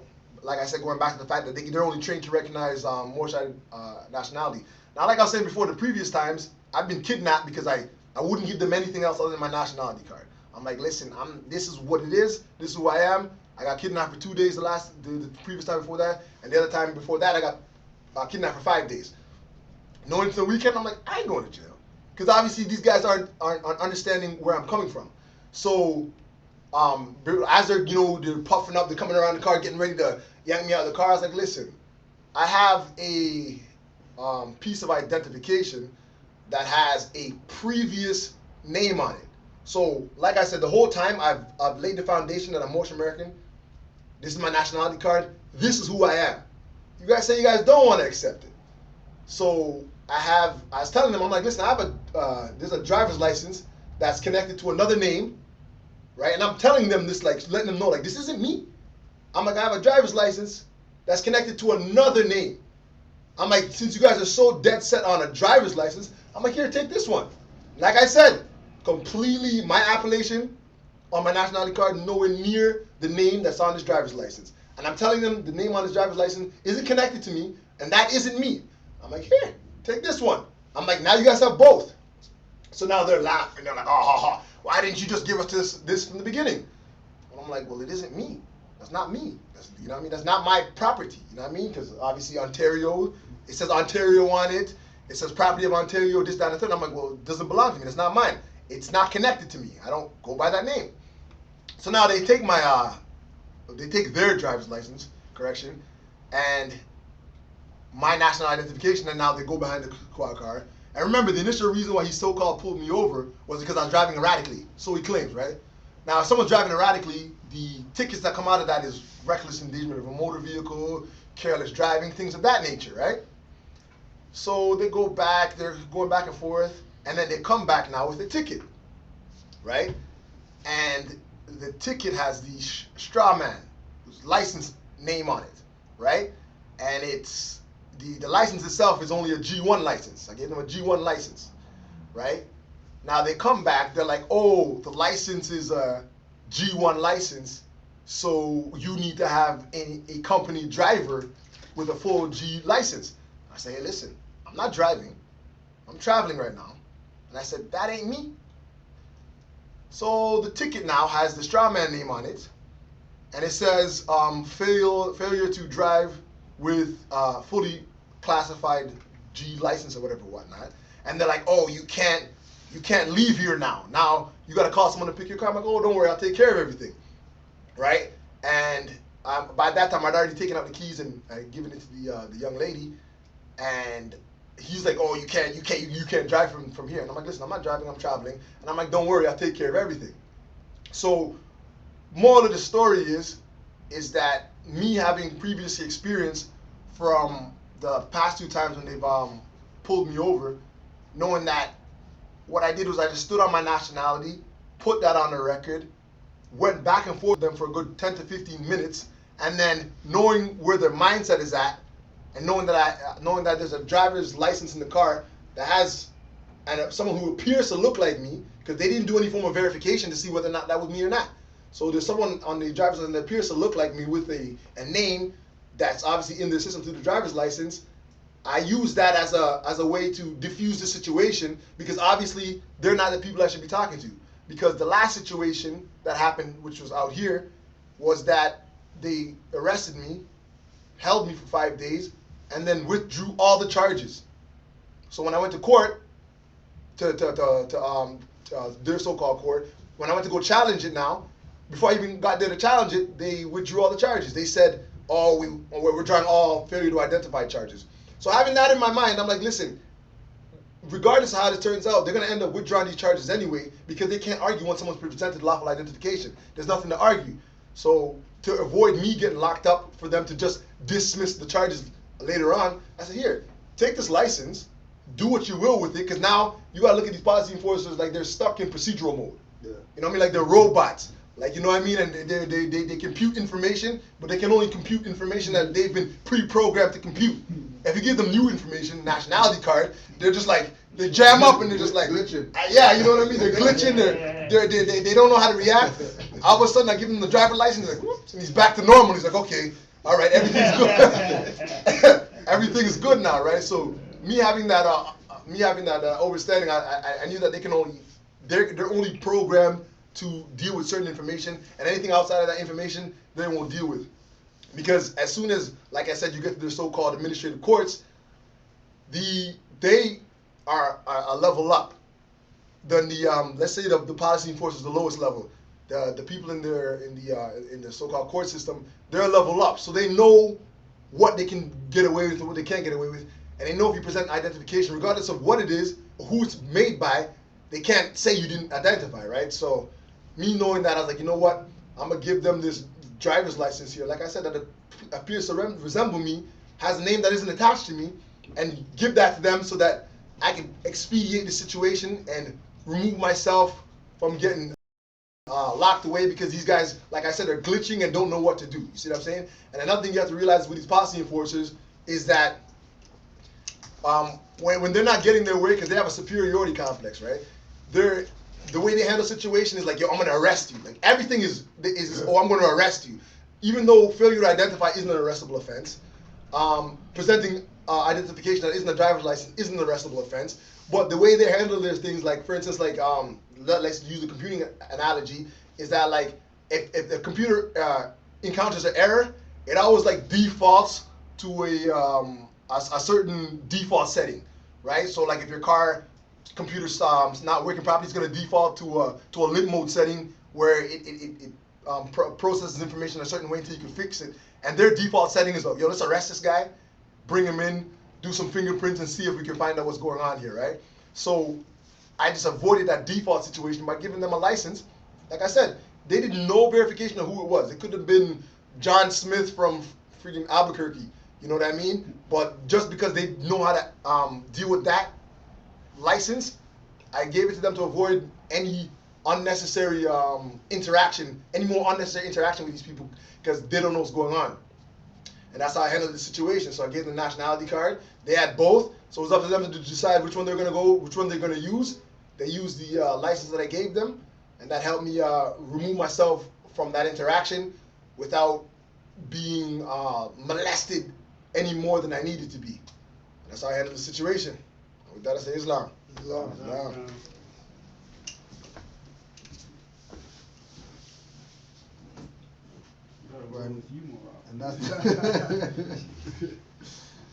And that's legit because it's the same thing when I got stopped by OPP, right? Same thing, present your stuff. What is this? They don't understand, whatever like that. And then in the end, the highwayman came back and said, okay, well here's a ticket. Tell the driver that he can't drive. His license is suspended or whatever, right? So they can only deal with what they've been programmed to deal with. All they know is licenses, birth certificates, socials, you know what I mean? Policies that they're hired to protect, right? Because their duty and their job is to make sure that these corporations, whether persons or buildings or companies, whatever, are protected. That's their position. Serve and protect doesn't apply to the people who claim that they are citizens of whatever. Serve and protect applies to the corporate people, whether it's individuals that have birth certificates, licenses, whatever like that, in all capital letters names, whether it's corporations out here that are registered, whether it's province, municipal, federal jurisdiction. That's what their duty is to protect, right? We got 2:30. Anybody have any questions relative to anything at all that they need to get out there, or any more testimonials? You got something, Amari? No churches? You never visit no churches this week? No, just well, we could speak on what when we spoke to that brother yesterday with his situation where he is right now. Just putting it out there, like when we speak on who you are as a people, we have to realize that no paperwork can supersede that. There's a brother right now who is locked up, and throughout his whole situation, he's been calling me, asking me, oh, could you send me this? Could you send me that? Or I need. Before that, Go ahead. His situation was that he had an interaction with the highwayman, and based on his attitude, whatever like that, they subjected him to madhouse or whatever like that. So his thing was so big, I think it was like in the news and stuff like that. His thing was so big that he's been in that place for about 8 years. The madhouse. Wow. And their position is, well, we don't think you're ready to be back in society because of you know what I mean, like what his interaction with the highwayman, right? So he was online, bumped into a brother in line online, and then the brother online sent him to us, right? So and this is maybe 3 months, maybe 4 months ago, right? That he's been, you know what I mean, engaging us, you know, making sure he calls, you know, we're trying to send him mail, stuff getting returned and all that stuff, correcting things, sending stuff. The brother who he was, okay, so now over the 8-year period, they've given him leniency, like he can leave on weekends, go by his mom's house for the weekend, but he has to come back on Mondays or whatever. Or he can leave for the day, but then come back, but he has to be back by 8 o'clock or whatever like that. Now remember, this is madhouse or whatever, right? So we're talking about a jurisdiction where there's other people in there that don't have this ability that he has. Like we can call the place and get him on the phone, and they'll give him the phone in the madhouse to talk. They'll give him a room and then he can go talk, have private conversation or whatever like that, right? So they've been playing with him for about 8 years, right? Just like, you know what? And you know, and his thing is, well, why don't you just release me or whatever? Like, you're gonna say that I'm not ready to go back in society, but then you're gonna let me go in society for every day. 9 o'clock in the morning he'll leave and he has to be back by 8. And he has to stay there at night, right? Unless it's him going to his mom's house where he could stay overnight and be out, you know? So he's supposed to be quote unquote, you know, schizophrenic or whatever like that, right? Yeah. Yeah, so we're just speaking to him. So his thing was, how come I haven't received no mail? You know, why can't you guys send it to me? Blah, blah. I said, listen, man, are you a Moor? And every time I speak to him, I always ask him that question. He's like, well, yes, I am. And, you know, I believe it. I've been studying. You know, I'm doing everything I need to do, blah, blah, blah. So last night, now it came to a head. It's like, he says, well, they let me go to a group home now. So a question to him was, well, has that ever been in the cards before? He's like, no, you know. No, like, they've never ever mentioned that to me, that I could get to go to a group home. Ever since I've started proclaiming my nationality in this place. You know what I mean? So, one thing we spoke to him about too is like, if we send you mail in your straw name, but you say that you're a national, that's a contradiction. I could only send you mail in your national name, because that's who you are. So he's like, yeah, but, so they're blocking us. I said, yeah, because it's going to be evidence to prove that they recognize who you are. They're human trafficking. And they don't want no part of that, so they're going to block your mail. But the whole issue is, where are they sending you now? Group home. Was that ever in the cards? Never. So he's practically out now. Yeah, and he's like blown away, because he's like, he didn't get it. Yo, I never thought about that. That they never ever brought up, you know, prior to me. Yeah. Because his position is like, okay, well, since I'm in here and they got me, then I might as well just go full head on or whatever. So like he goes to psychiatrists and all this stuff, and you know, he's using his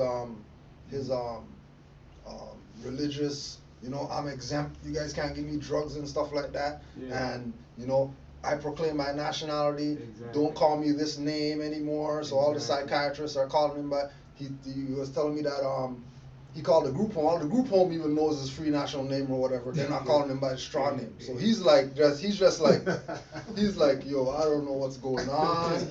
You know what I mean? Like, I've been stuck in this place for so long.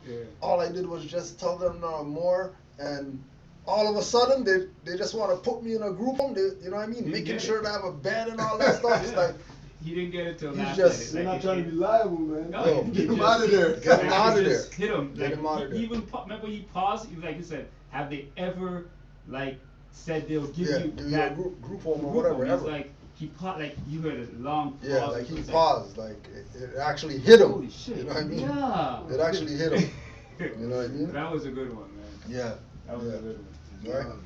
Right? And you know, and that's where it's coming to with this info now. Mhm. It's going beyond them calling to verify.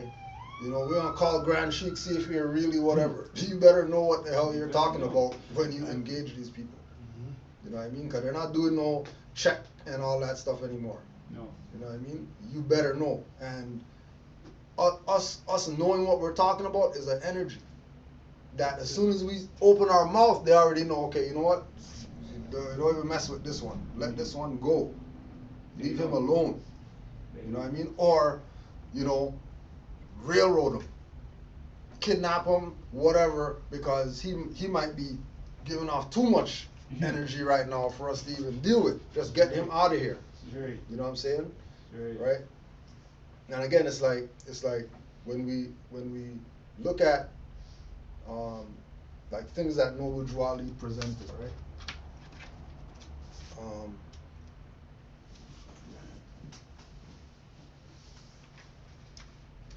Okay, for example, holy instructions from the prophet, master and servant, right? 99% of the people that we talk to, engage, or whatever, that claim that they know their self, after master always comes slave. Never do they say servant. Because they have to instill in people's minds that, you know, they were on such a you know, they were on such the shit end of the stick, you know, that the master did this to them, and the master did, and slave master did blah blah blah. But he's clearing it up that when we go to slave history, ain't no slave, no way that slave master's wife is gonna have a baby and they're gonna put that baby on the slave's breast instead of the mother. That it's not. They would never do that with a slave. They might do that with a servant. They might do that with somebody who is part of the family or whatever like that. But they're not doing that with slaves, quote unquote. You know what I mean? Slave people. Yeah. People that they consider beasts of the field. Yeah. They're not gonna put their child on that woman's breast to feed. Think about that, though. Yeah, especially if they're feeding them what they show that they feed them in those movies, Think like about the that. Right. nasty food and the Yeah, leftovers, think about and then they're gonna put their child Think on about that woman, Right, who's on that not woman, dirty. right, yeah. Think about Doesn't even that. make sense. It's not Doesn't logical. even add up. Yeah, well, it's not logical. Why would they? Because the breast milk that Yeah. so-called slave would be producing would be insufficient. Toxic. Yeah, more than Exactly. toxic. Yeah. Exactly. Right? Exactly. Okay.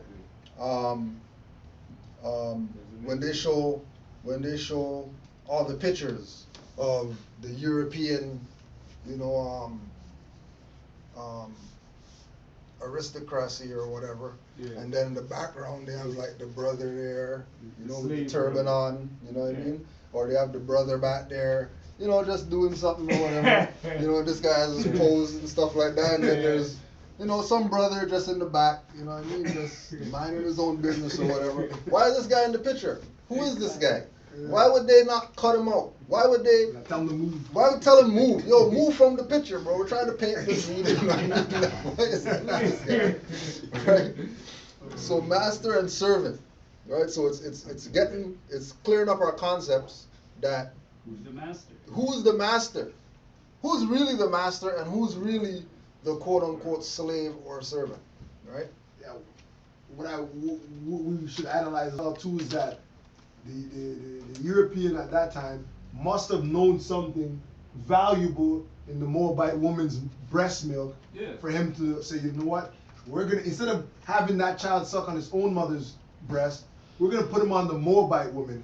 Yeah. He must have known Come there on, was some man. benefit Come on, for his man. child. Like, think about that. Yeah, like I just wanted to just touch on that before we left that, because that'll really help clear up the illusion that they created to be like, oh, we were slaves and we were, you know what I mean, we were beneath everybody. Yeah. But yes, so, and another thing I wanted to mention is if you look at any of those so-called slave pictures, every one of the Moabite women head was wrapped in a turban. Yep. Every single Yep. one. I've never seen a photo or picture or a painting of the Moabite woman without a turban on. And if you're a slave and they took away all your information from you, how is it possible that you knew that you had to wear a turban? Yep. That's another thing I wanted to put on the record. Yep. Right, master and servant. Repine not, O man, at the state of servitude. It is the appointment of Allah, and hath many advantages. It removeth thee from the cares and solicitudes in life. The honor of a servant in his fidelity. His highest virtues are submission and obedience. Be patient, therefore, under the reproofs of thy master, and when he rebuketh thee, answer not again. The silence of thy resignation shall not be forgotten. Be studious of his interests, be diligent in his affairs, and faithful to the trust which he reposeth in thee. Thy time and thy labor belong unto him. Defraud him not thereof, for he payeth thee for them. Right, so he's like, no, servant gets some type of compensation. Right?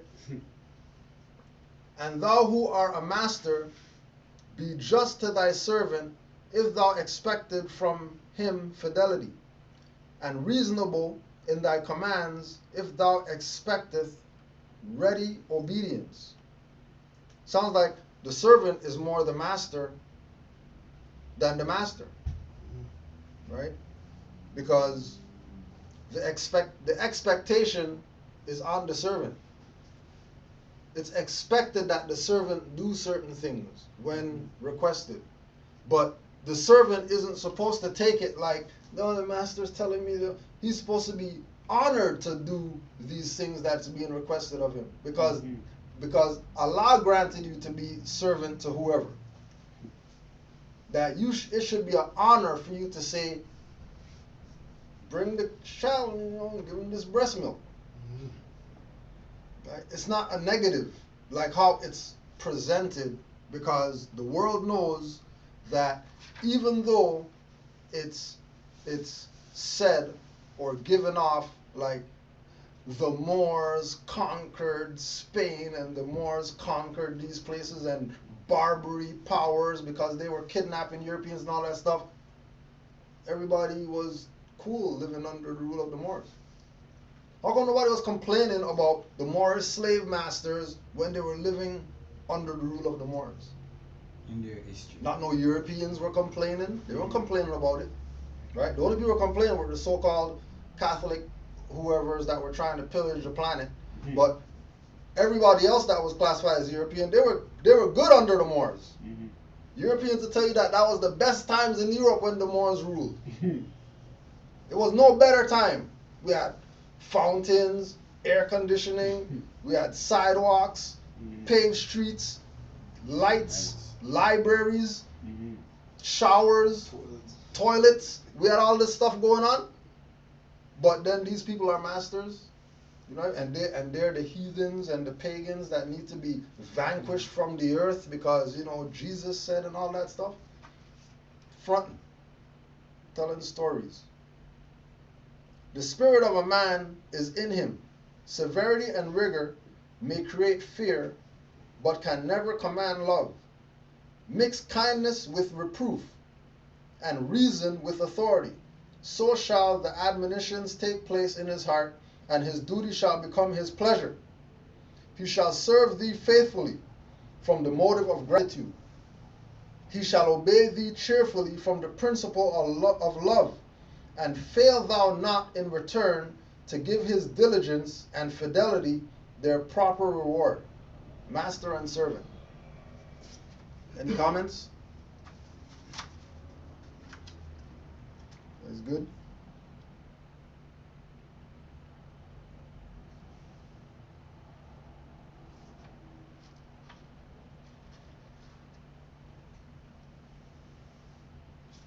and holy instructions from the prophet. Know thyself. Weak and ignorant as thou art, O man, humble as thou oughtest to be, O child of the dust, wilt thou raise any thoughts to infinite wisdom? Wouldn't thou see omnipotence displayed before thee? Contemplate thy frame. Fearful and wonderful art thou made. Praise therefore thy Creator with awe, and rejoice before him with reverence. Wherefore all of the creatures art thou only erect, but that thou shouldn't behold his works? Wherefore art thou to behold, but that you may admire them? Wherefore to admire thou adore and thy Creator? Wherefore is consciousness reposed on thee alone, and whence it is derived to thee? Is it not in flesh to think? Is it not in bones to reason? The lion knoweth not that worms shall eat him. The ox perceiveth not that he is fed for slaughter. Something is added to thee, unlike to what thou seest. Some things inform thy clay. Higher than all is the object of thy senses. Behold, what is it? The body remaineth perfect after it is fled. Therefore, it is no part of it. It is immaterial. Therefore, it is eternal. It is free to act. Therefore, it is accountable for its actions. Knoweth the ass the use of food, because his teeth mow down the herbage?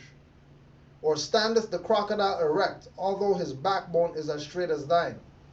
Allah formed thee as he formed these. After all of them wert thou created.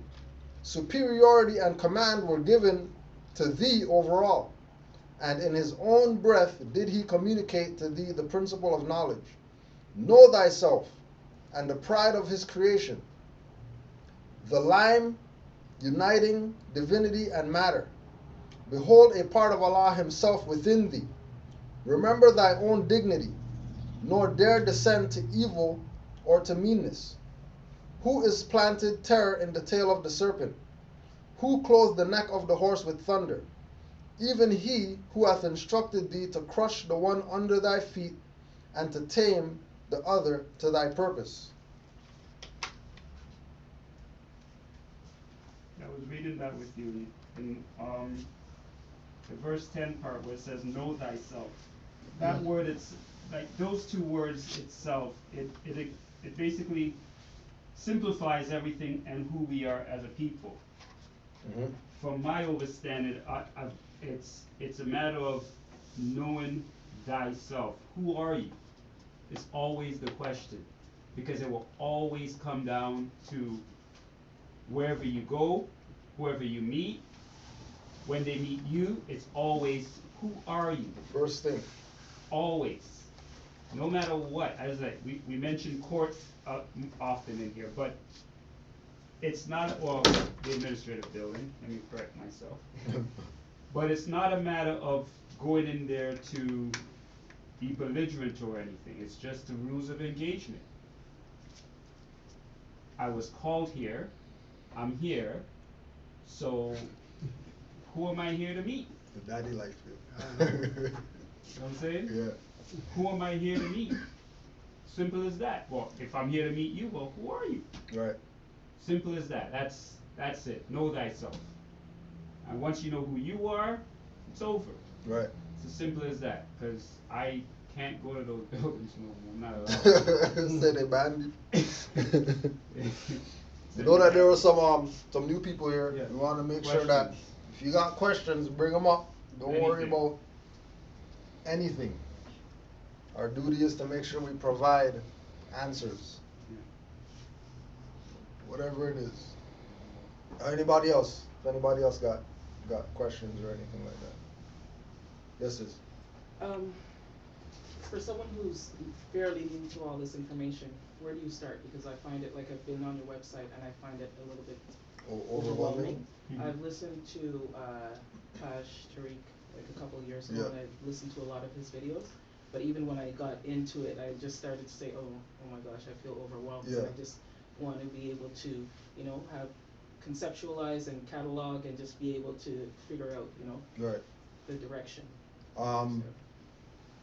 One thing you could do is on the website you can start at the Return of the Matriarch page,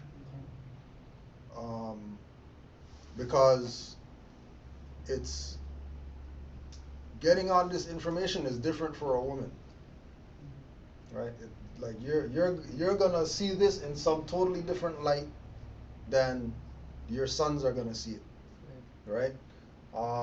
You can also go to the Blog Talk show archives, Blog Talk Radio, MHHS, Eyes Wide Open. Okay. And you're gonna go to a show, an archive on there called Sisters Standing on Law. Okay.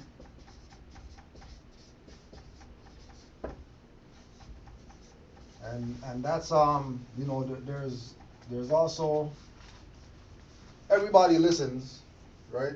But it's geared to women, so that they can hear women building about this information, which is gonna be a different build than, you know, you listening to you know, brothers talk about this, right? Because we have and then we'll leave you with some stuff too when you leave. But we have the 101 questionnaire, where the cover of it has Noble Drew Ali holding a sister, right? And on her is written humanity, which picture tells 1,000 words, and the words that's being relayed to us is that it's about sisters waking up to this information, because they have the nation in them already. Now, once their mind's right, they're automatically gonna bring children on the earth plane that have their mind right, right? Another thing, as far as start, there's we have the how to study up there. Oh yeah, Yeah. It's, just pass one of those to the sister too. That'll give you a little guideline as to what is needed as far as tangible things for you to start getting yourself rolling in the right direction. A lot of the problem that we have with the being overwhelmed is because of the language. The language that we're being introduced to is different than the regular black guys. You just put whatever on YouTube. You listen to those guys, and then you listen to a Moor, and it's totally different.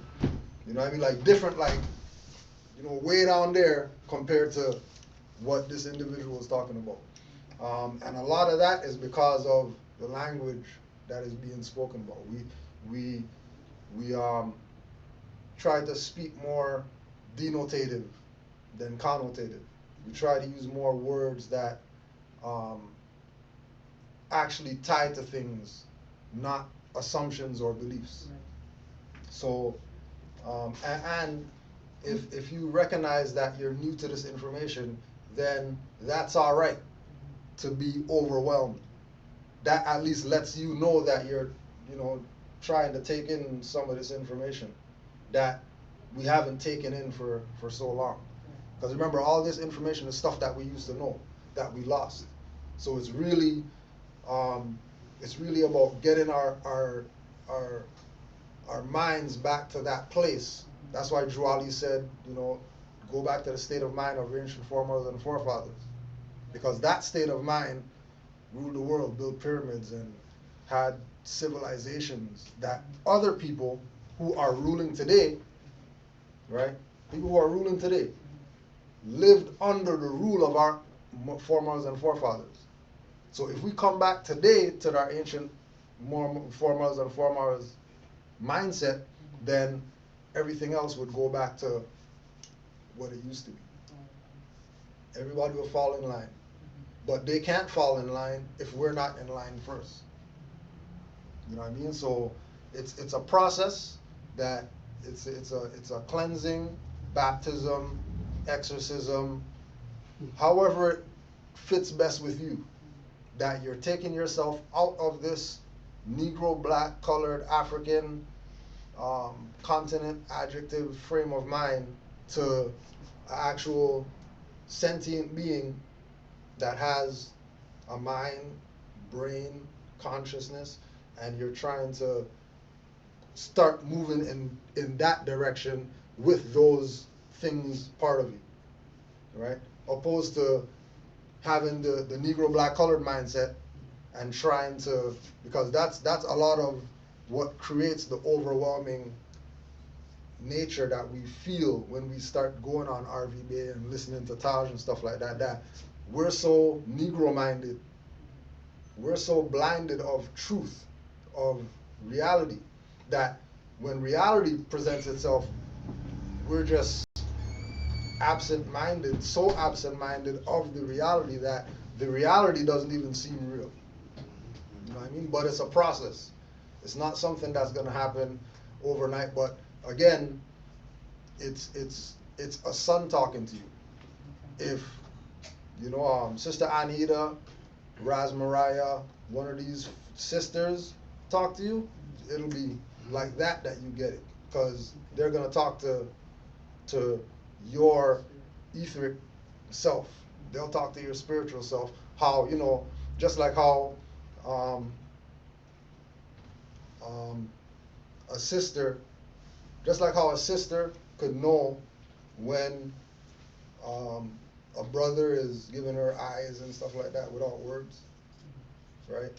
Same way how a sister knows that another sister is sending signals to her man, and she knows that he's gonna look, because, you know, she knows that as soon as she does like this or whatever, or as soon as she, you know, whatever like that, it's gonna get his attention. You know what I mean? So there's a thing that sisters have when they engage other sisters with this information. There's a thing, right? We all know, you know, we can't talk, right? It's innate, but it's something that once you deal with sisters standing on law, you'll hear from those individuals, because it's a call-in show. And then let me just put the rest of this. Blog Talk Radio.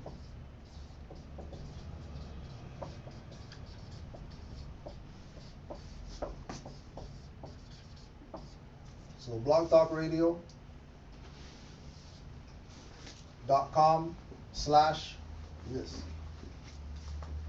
And then you go to the Sister Standing on Law archives. But that's, you know, that's something that happened to everybody. Especially you listen to Tosh for the first time or whatever, you know, you just stuff just going over your head or whatever. you know what's going on. But then eventually, you know, that becomes your favorite stuff. Because you realize that what he's saying is talking to your DNA. He's not talking to, you know, in your ear and have you thinking about stuff. He's actually talking about things that is waking up stuff in you that you don't even know is awake until it hits you. Well, that's what he meant when he said whatever 5 years later. You know what I mean? And other, you know, other people, like I said again, Sister Raz Mariah, Anita L. You know, all these people are people who we look to as our teachers, educators, or whatever like that. Are any of them in Toronto? No, there's none. As far as Toronto, it's us. We're it. You know what I mean? You can build with, you know, get numbers from people in here. And then all the literature we have here is you know, the same website literature, because we're partnered with them on that level. Anything else to add on with regard to the? Well, if you want to speak on it, the envelope that we have, getting started.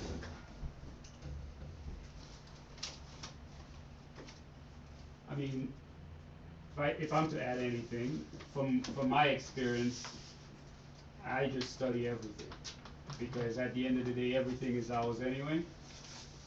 All words are ours. I don't look at it as anyone creating it. it's just the word that was created, but then again, we have the 8 parts of speech where you have your nouns, your pronouns, your adjectives, and all other forms of grammar that's been put out there.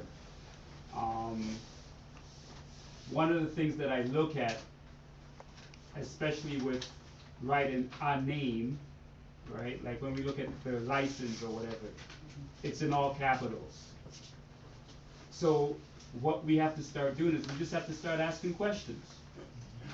Right or wrong, just start asking questions. Whatever you see, whatever you hear, ask questions. Yep. Like that's where it begins as well. Like say for instance, you've been hearing things from your teachers for the longest time. And then what I used to ask the teachers back then is like, I want to be rich. So I thought. And I would say, how much do you make, teacher? Oh, I make 40,000. But wait a second, that person makes $1 million. What am I listening to you for? I mean, they took it wrong, but no, I'm asking the question. Why am I listening to you when I could go speak to the person that makes $1 million? I want to make $1 million. You know what I'm saying? Right. So ask questions. Some people are gonna be receptive to those questions and give you an honest answer. Some of them are just gonna say, "You listen, leave me alone." But at the end of the day, you have to ask questions. Yeah. Ask us questions. Just ask questions, because only by asking questions will you able to ascertain the information that you need. And that's what I could add to it, you know, if anything. And then the other thing too with questions, just like teacher, you say, you know, make sure you ask questions, because not everybody is forthcoming. Mm-hmm. You know what I mean? A lot of people are more reserved. Mm-hmm. You know what I'm saying? So, if you ask a question, like we have a thing where we put out an email address for people to send questions for the classes, right? Oh, okay. Because that one person's question might be 50 people's question that 49 people Didn't wanna ask. didn't want to ask. Right. You know what I mean? Or they weren't confident in asking, or they thought, you know, just the regular, oh, that question's stupid, I don't want to look stupid or whatever like that. But you only look stupid if you don't ask, because everybody has the ability to get an answer.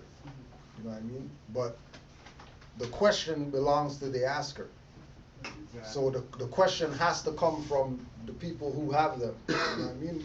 Even though some people who know the answer will ask the question on behalf of others, you know what I mean? But you know, and just like Brother Amari said, on every level, if people went to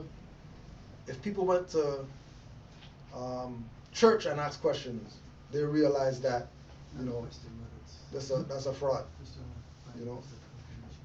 Right. Oh, you wanna ask one? Yeah. Go ahead. Yeah, go ahead, bro. You can. Ask. Yeah. Just want to confirm that this document is appropriate. Oh, you want to see? Yeah, Oh, that's fine. Okay. Yeah. So this is I copied what- from the internet. So. Yeah. So this is what we would use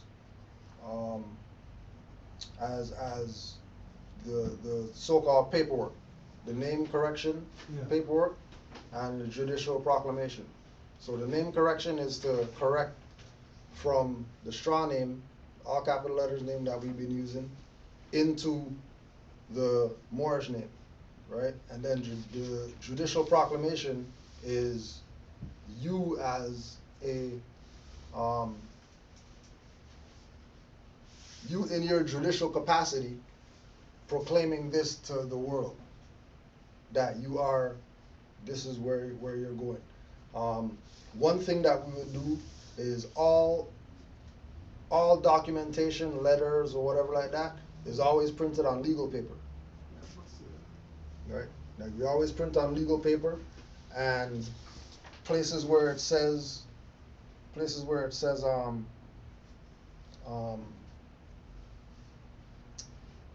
I am, places where it says I am, you sign there.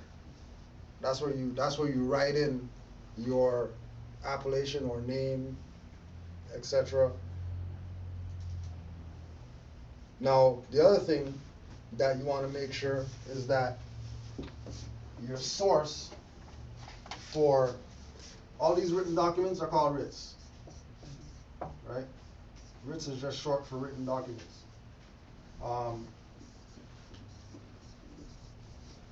RV Bay Publications,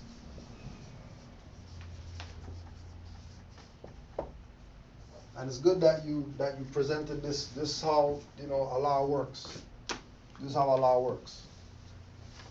That's why we say the thing of make sure you ask questions or whatever, right?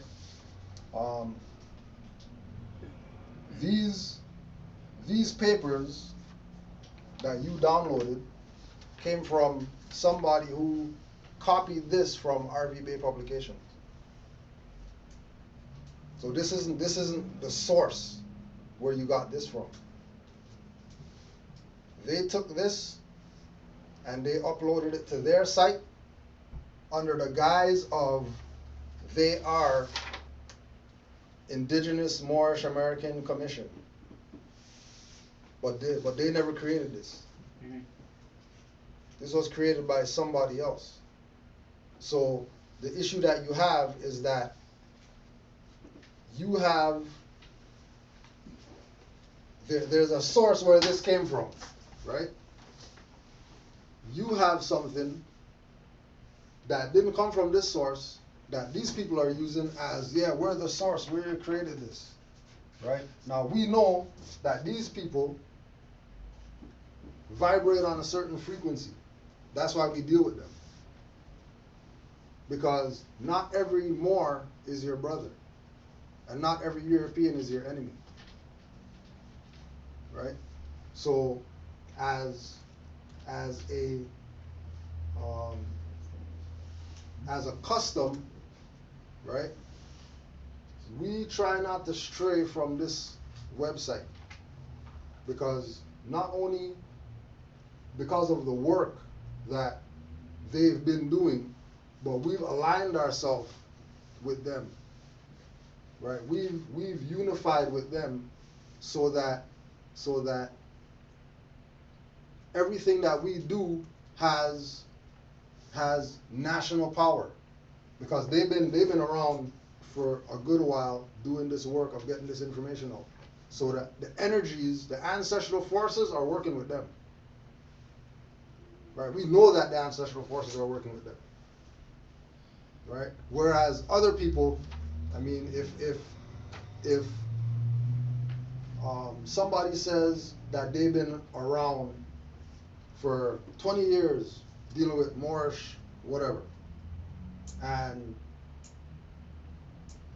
they do not, or they have not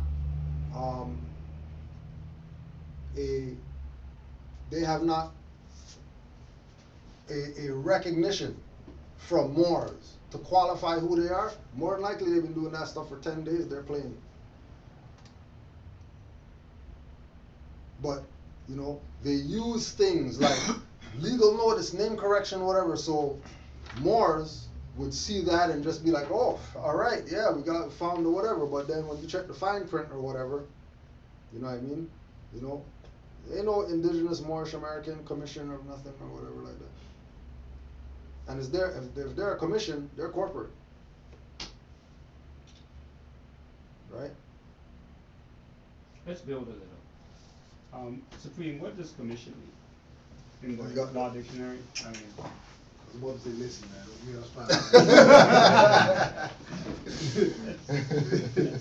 let's entertain this for a second. Let's put it on the record. Right, and again, this is not a thing of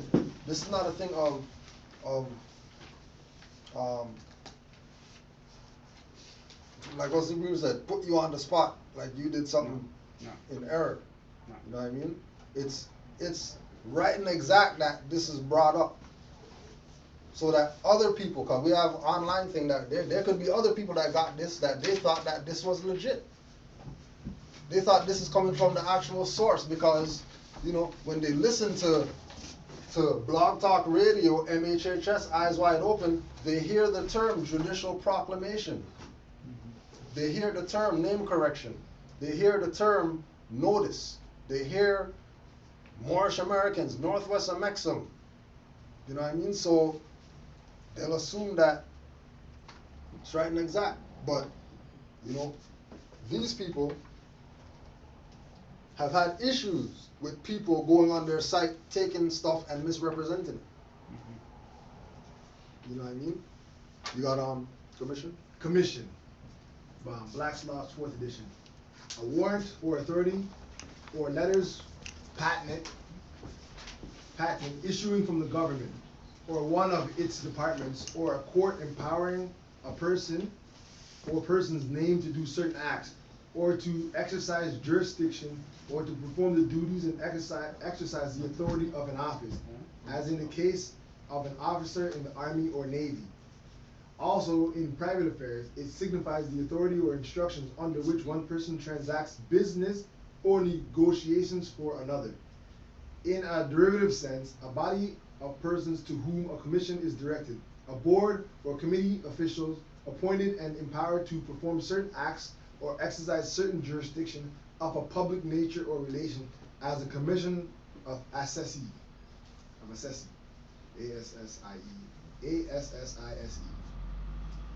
So you mentioned in there warrants. A warrant or authority or letters patent issuing from the government or of its departments or court empowering a person or person's name to do certain acts or exercise jurisdiction or to perform duties and exercise authority of an office. Right, I said, go back to the word warrant. There's a warrant of authority that has to be placed upon that particular agency, if anything. Where is that? Because remember, these things are supposed to be public record. If somebody says that I have the authority to whatever, okay, where do you get it? Right? Where did that authority come from? And we need to qualify who those people are that gave the authority. Now, if we speak with RV Bay Publications, and then RV Bay Publications said, oh yeah, Moorish American Commission, whatever, yeah, those are some Moors that we know that are right now, that's different. They should have something on their website saying that, you know, we are given the authority to use paperwork off whatever, because we are in harmony with them or whatever, right? Just like, you know, we would, you know, for us, we always push this site, so nobody can say that we're not part of it. You know what I mean? Like we constantly push this, right? Our nationality cards come from them, right? Because we're showing that we're in unity with other Moors that are active, right? But again, Drew Ali told you, be careful, your own brother is gonna put you back in slavery. Don't worry about no European KKK, skinheads and all that stuff. They're the last people that's the problem. The real issue is our own. That see the absence of this information amongst our people as opportunistic opportunities for them to live off their people. Right? That's why I said ask questions and study. Because that's what it all comes down to. Like, for instance, with the RV Bay Publications websites, I mean, I've gone through every page on there. Heck, I haven't been on there in a month, actually. Yeah, you're probably missing some stuff, You Dave. know what I'm saying? Some new stuff got put up. Exactly. But it's a matter, you see something on that site, like a writ or whatever document on there. Do download it, do print it off, but put your own spirit on it. Put your own energy, your own words behind it, because anyone can hear you speak and see you speak in terms of your writing. And it's like, that's not you speaking. You know, inconceivably, you've never said that word before, dude. We used to hang out in the back street. What the, yeah, you been hiding something? You know what I'm saying? Put your own words on it. Yeah, download it, but put your own words on it, because I always like go back when my situation where I got held up at the policy enforcers building when they were asking me questions, and at the end of the question, and it was like, shit, you're real. And that was it. It wasn't more like It was like an interrogation. no, it Yeah. was like, frick, okay, we did, okay, Moors are real. You know what I'm saying? So, I'm not showing off or whatever, it's just more or less, it's gotta be within you. And it's gonna come within you once those words are studied. Because every word has a meaning. I don't care what that word is, it has a meaning. The two most important words that are out there is the word of and for. Are you for something or are you of something? Those are the two most important words, like the United States of America. That's a very important connection right there. You gotta know that. So, whenever you see something, document, whatever, study every word on that document. If it's coming from someone, ask them questions. Where did you get it from? How did you get it? Where did you get the information? Like, which book? How did you get that book? All those questions gotta be asked before you take anything. My opinion, if anything. You know what I'm saying? And as well too with checking the source. Hey. What's up? Maybe about 3 weeks ago, somebody sent me a message. Yeah, I got this message from Taj Tariq Bey on Facebook. Says that he's endorsing Moorish Science Temple of America nationality cards, and we just wanted to make sure that, you know, it's really Taj that's endorsing Moorish Science Temple of America, because, you know, on the bottom of these nationality cards it's talking about, you know, citizen of U.S. and stuff like that, and, you know, we just want to verify whatever, right? Now, little known to them, Taj doesn't run that Facebook page or whatever. He doesn't go on Facebook. He has nothing to do with Facebook. Facebook is not even in his mind as something to be doing, right? It is somebody who knows him. It is somebody who confirmed with him that they could create a Facebook in his name in order to, you know, people could have a little bit easier access, because, you know, Taj, you know, you're not just calling him on the phone or whatever, right? So the individual took it upon themselves to use a name that's not theirs and push an agenda contrary to the agenda that Taj would usually push. Now, who knows how many people that didn't ask the question actually said, oh, Taj endorses this, oh, I'm going with these people. Just off the strength of, you know what I mean? You already know Taj already, so if he says whatever, all right, we're gonna go with it. Without question. Without question, just because. But, you know, is that really him? Which is not. You know what I mean? You know? I think he chin checked some people, you know, after he found out they're doing stuff, telling people, endorsing stuff that has nothing to do with him or whatever. You know what I mean? But that's the thing with you know, this information and coming into this realm, that when you enter this realm, if you're not of sound mind, you could get, you know, you could get swayed.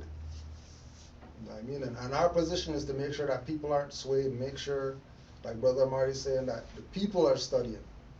Because if you're studying, then these people can't play you with playing games of, you know, giving you a paper saying, oh yeah, this is theirs or whatever, that you already know. As soon as you check, this guy's playing. I'm not even calling these guys back or going on their site ever again or whatever, because with you getting the information, you studying, you would pick up on these little things. You know what I mean? First thing you will see is legal paper. Yeah, that's the first thing. Taj always says that, legal paper. Yeah. Anything smaller than that, it's legal. You wanna be lawful, you gotta put it on long paper. Yeah, You have to be lawful. If you're being legal, then you're within their system. their jurisdiction. Simple as that. That's it. There's no. So when you click download and you open the document and it's on square paper, you already know these people are playing. Because it should be on legal paper if there are more. Like that's just as Moors, if you have documents that are yours personally, whether you're sending them out or whether you're typing them up or whether you, whatever, it should be on legal. If it's not on legal, then wherever you got that, be mindful of them people, because they clearly don't know what they're doing. If they're gonna have a site out there, tell people, yeah, come on down to the site or whatever, and then you click, and then they're telling you about, yeah, more means black, so you can call yourself black, it's okay, you know, whatever like that. Don't even listen to them people, because they're about to play you. They're about to play you. And also too, remember that your nationality, birthrights or whatever is free. So if there's any price tags attached to things that seem overboard, they're probably playing you. Somebody's talking about $100 for some card or whatever like that, or they're saying, you know, more than printing of paper, you know, no matter where you go, Staples, whatever, right? If they're charging more than the printing for paper, for 5 pages, 8 pages, or whatever like that, yeah, they're probably running some game. Don't be giving these people your fiat for stuff that you can get for free. One thing I'll email to you. Yeah, if you want anything, email Amari before you email anybody else. And more than likely, he'll probably have access to it or have it that it could just be emailed. You know? Because it's not supposed to be this, it's not supposed to be like this. You know what I mean? Everybody's supposed to be dealing with things how it's supposed to get done. But again, people see this and they get, you know, they realize that, oh, you know, people are in ignorance or whatever like that. You know, they don't know about nationality and birthrights. We could say $1,500 for some papers, and people pay that. It's not, you know, just talking. People actually put down $1,500 for some papers like you got, 4 pages or whatever. 2,000, 3,500, some papers.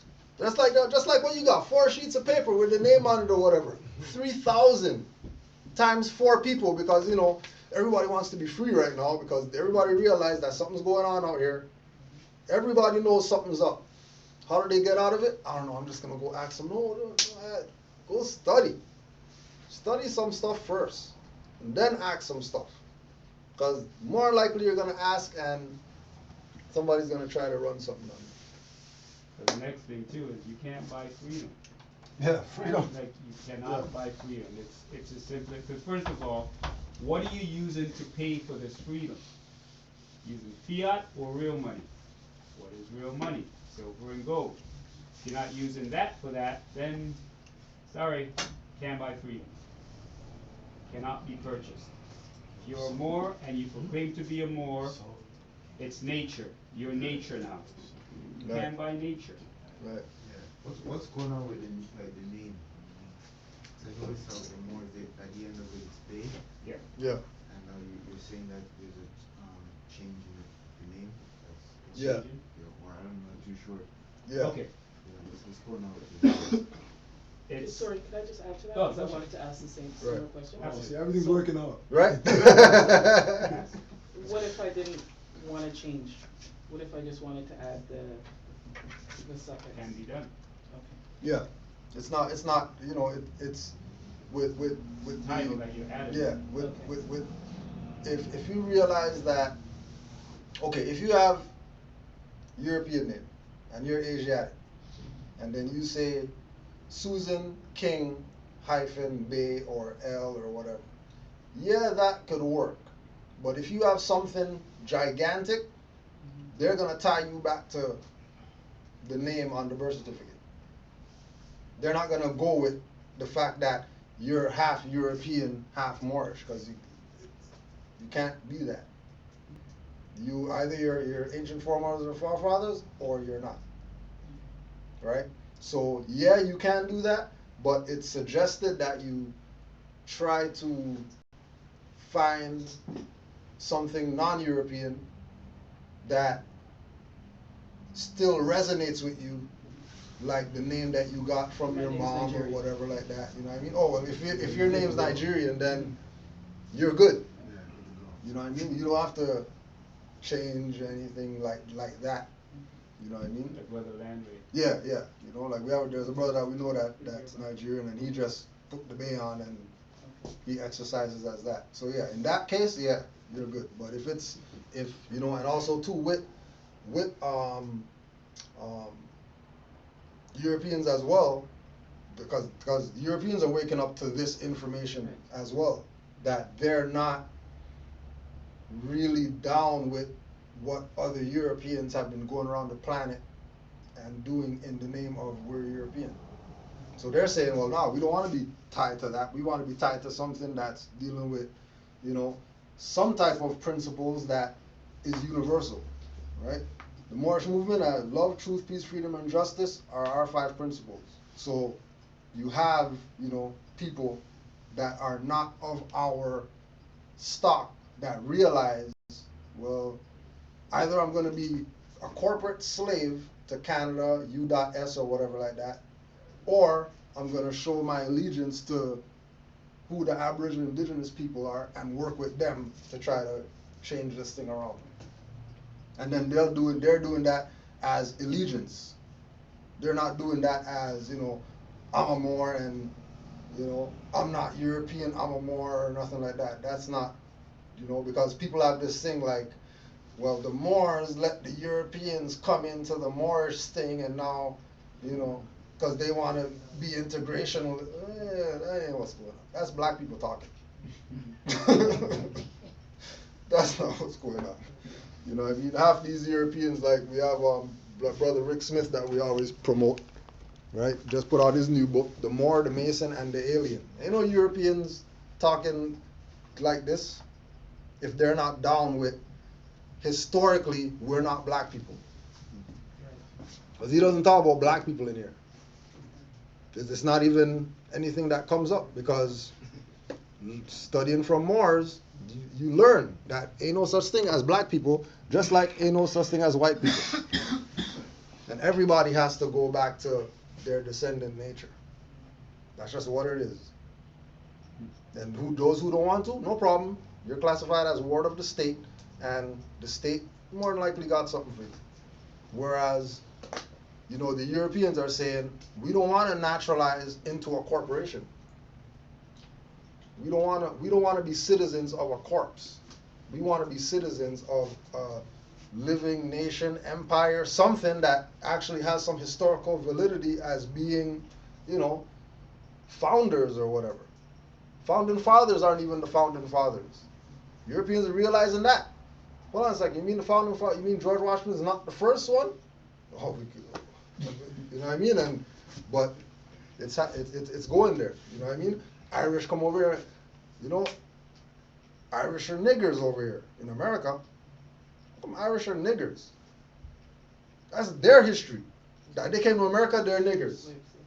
Okay, so then how come Asiatics now are claiming that as their stuff? Like, oh yeah, we're niggers, you know, or Nigga or AH or, you know, NAGA or whatever, make up stuff that, oh yeah, that's them. But nah, you don't do it. If you're Naga, then you're Naga. You're not Naga, but you know, nigger is from Naga and all that stuff. Then either you're Naga or you're not. It's like, you know what I mean? Stop it. You know, they're just causing this confusion with people.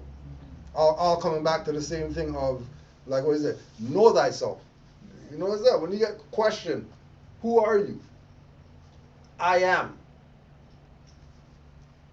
What do you mean I am? What do you mean? What do I mean? I am in front of you. You know what I mean? Like, what do you want? A name? A title? Whatever? Well, no, you're not going to get that yet. Because I'm right here. We don't need nothing more than that. You know what I mean? Lord Supreme. What I was going to add too for other new ones that are coming into this is that it's a lesson that I learned when I just came in this to Ras Maria Bay. is that a lot of times what she told me is that your mother, when she was coming up with your appellation, otherwise known as your name, she was in tune with the universe to some degree, even if she didn't realize she was a Moor. So a lot of times she'll give you an appellation that's in harmony with our Moorish heritage.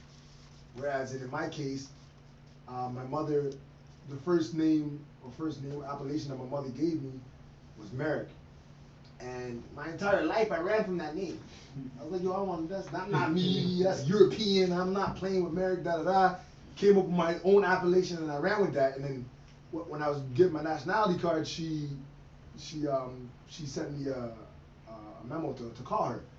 And then, you know, I was going through it, and then she's like, look up the appellation that your mother gave you at birth. So, you know, I'm like, all right, cool. It's not a hard task. I look up Merrick. Merrick comes back, the actual definition and meaning of the name Merrick. The first definition means a dark-skinned person. And the second definition said Merrick means Moor, or Merrick is a Moor. And I was blown away. I was lost. And I was mind boggled. I was like, there's no way my entire life my name meant Moor, or meant a Moor, or a dark skinned person. I'm like, there's no way my entire life that's what my appellation that my mother gave me meant. So man, God, I was crashing my car like I was like, what?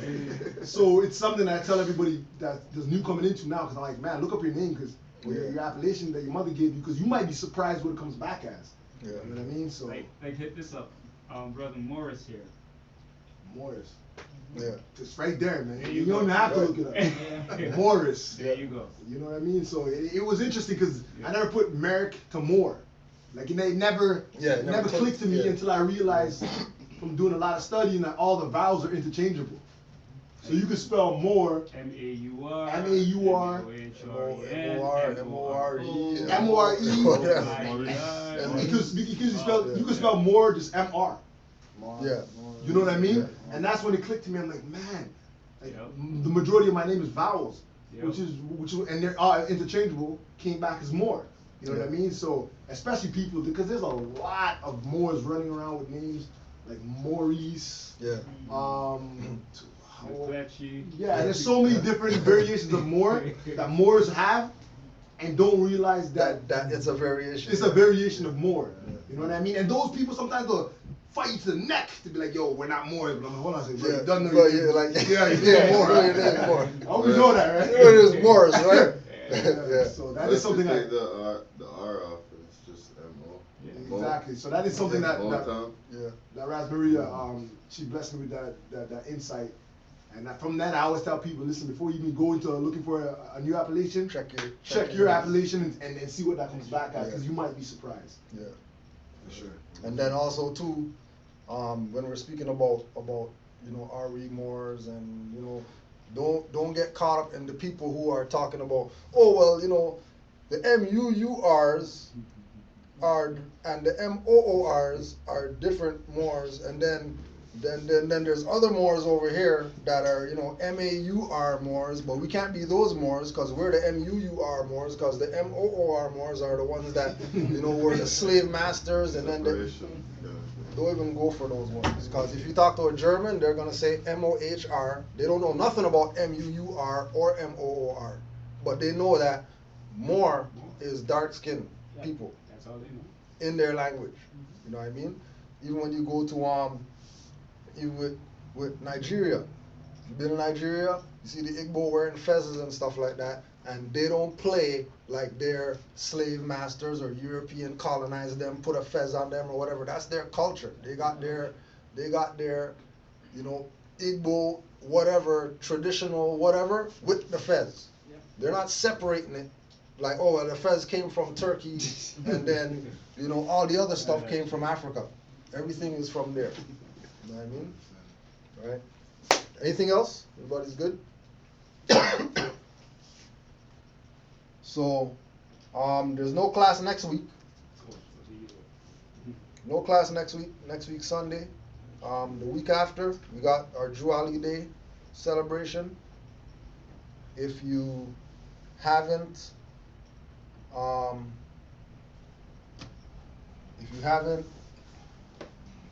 been on the, or if you're not on the email list, make sure you email Brother Amari so you can get all the information, you know, that we're putting out.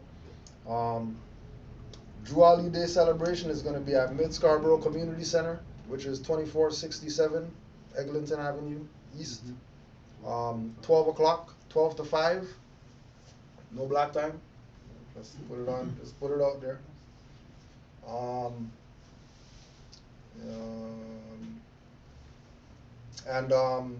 The cancellation of next week is not because of Christmas or nothing like that. You know what I mean? We just have stuff to do. You know what I mean? Before we get to the new year, or not the new year, but the new term, which is January for us.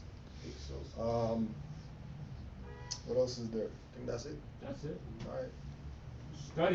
Study. So we'll just close out with the prayer. If anybody needs to get anything, books $5, DVDs 3 for $20, T-shirts $20, and we'll be here for a couple minutes. Building. You got the ride coming soon, or you're? Sir? No, I'm right. You're with, or you're the right. Oh, say no chauffeur today. All right, so we'll just close out with the prayer. Islam to all the Moors online. Peace and love. Thank you for your time. Face the east, 5 on the left, 2 on the right. Allah, the Father of the universe. Allah, the Father of the universe. Father of love. Father of love. Truth. Truth. Peace. Peace. Freedom. Freedom. And justice. And justice. Allah is my protector. Allah is my protector. My guide. My guide. And my salvation. And my salvation. By night. And by day. And by day. Through his holy prophet. Through his holy prophet. Noble Juali. Noble Juali. Ashe. Islam. Islam.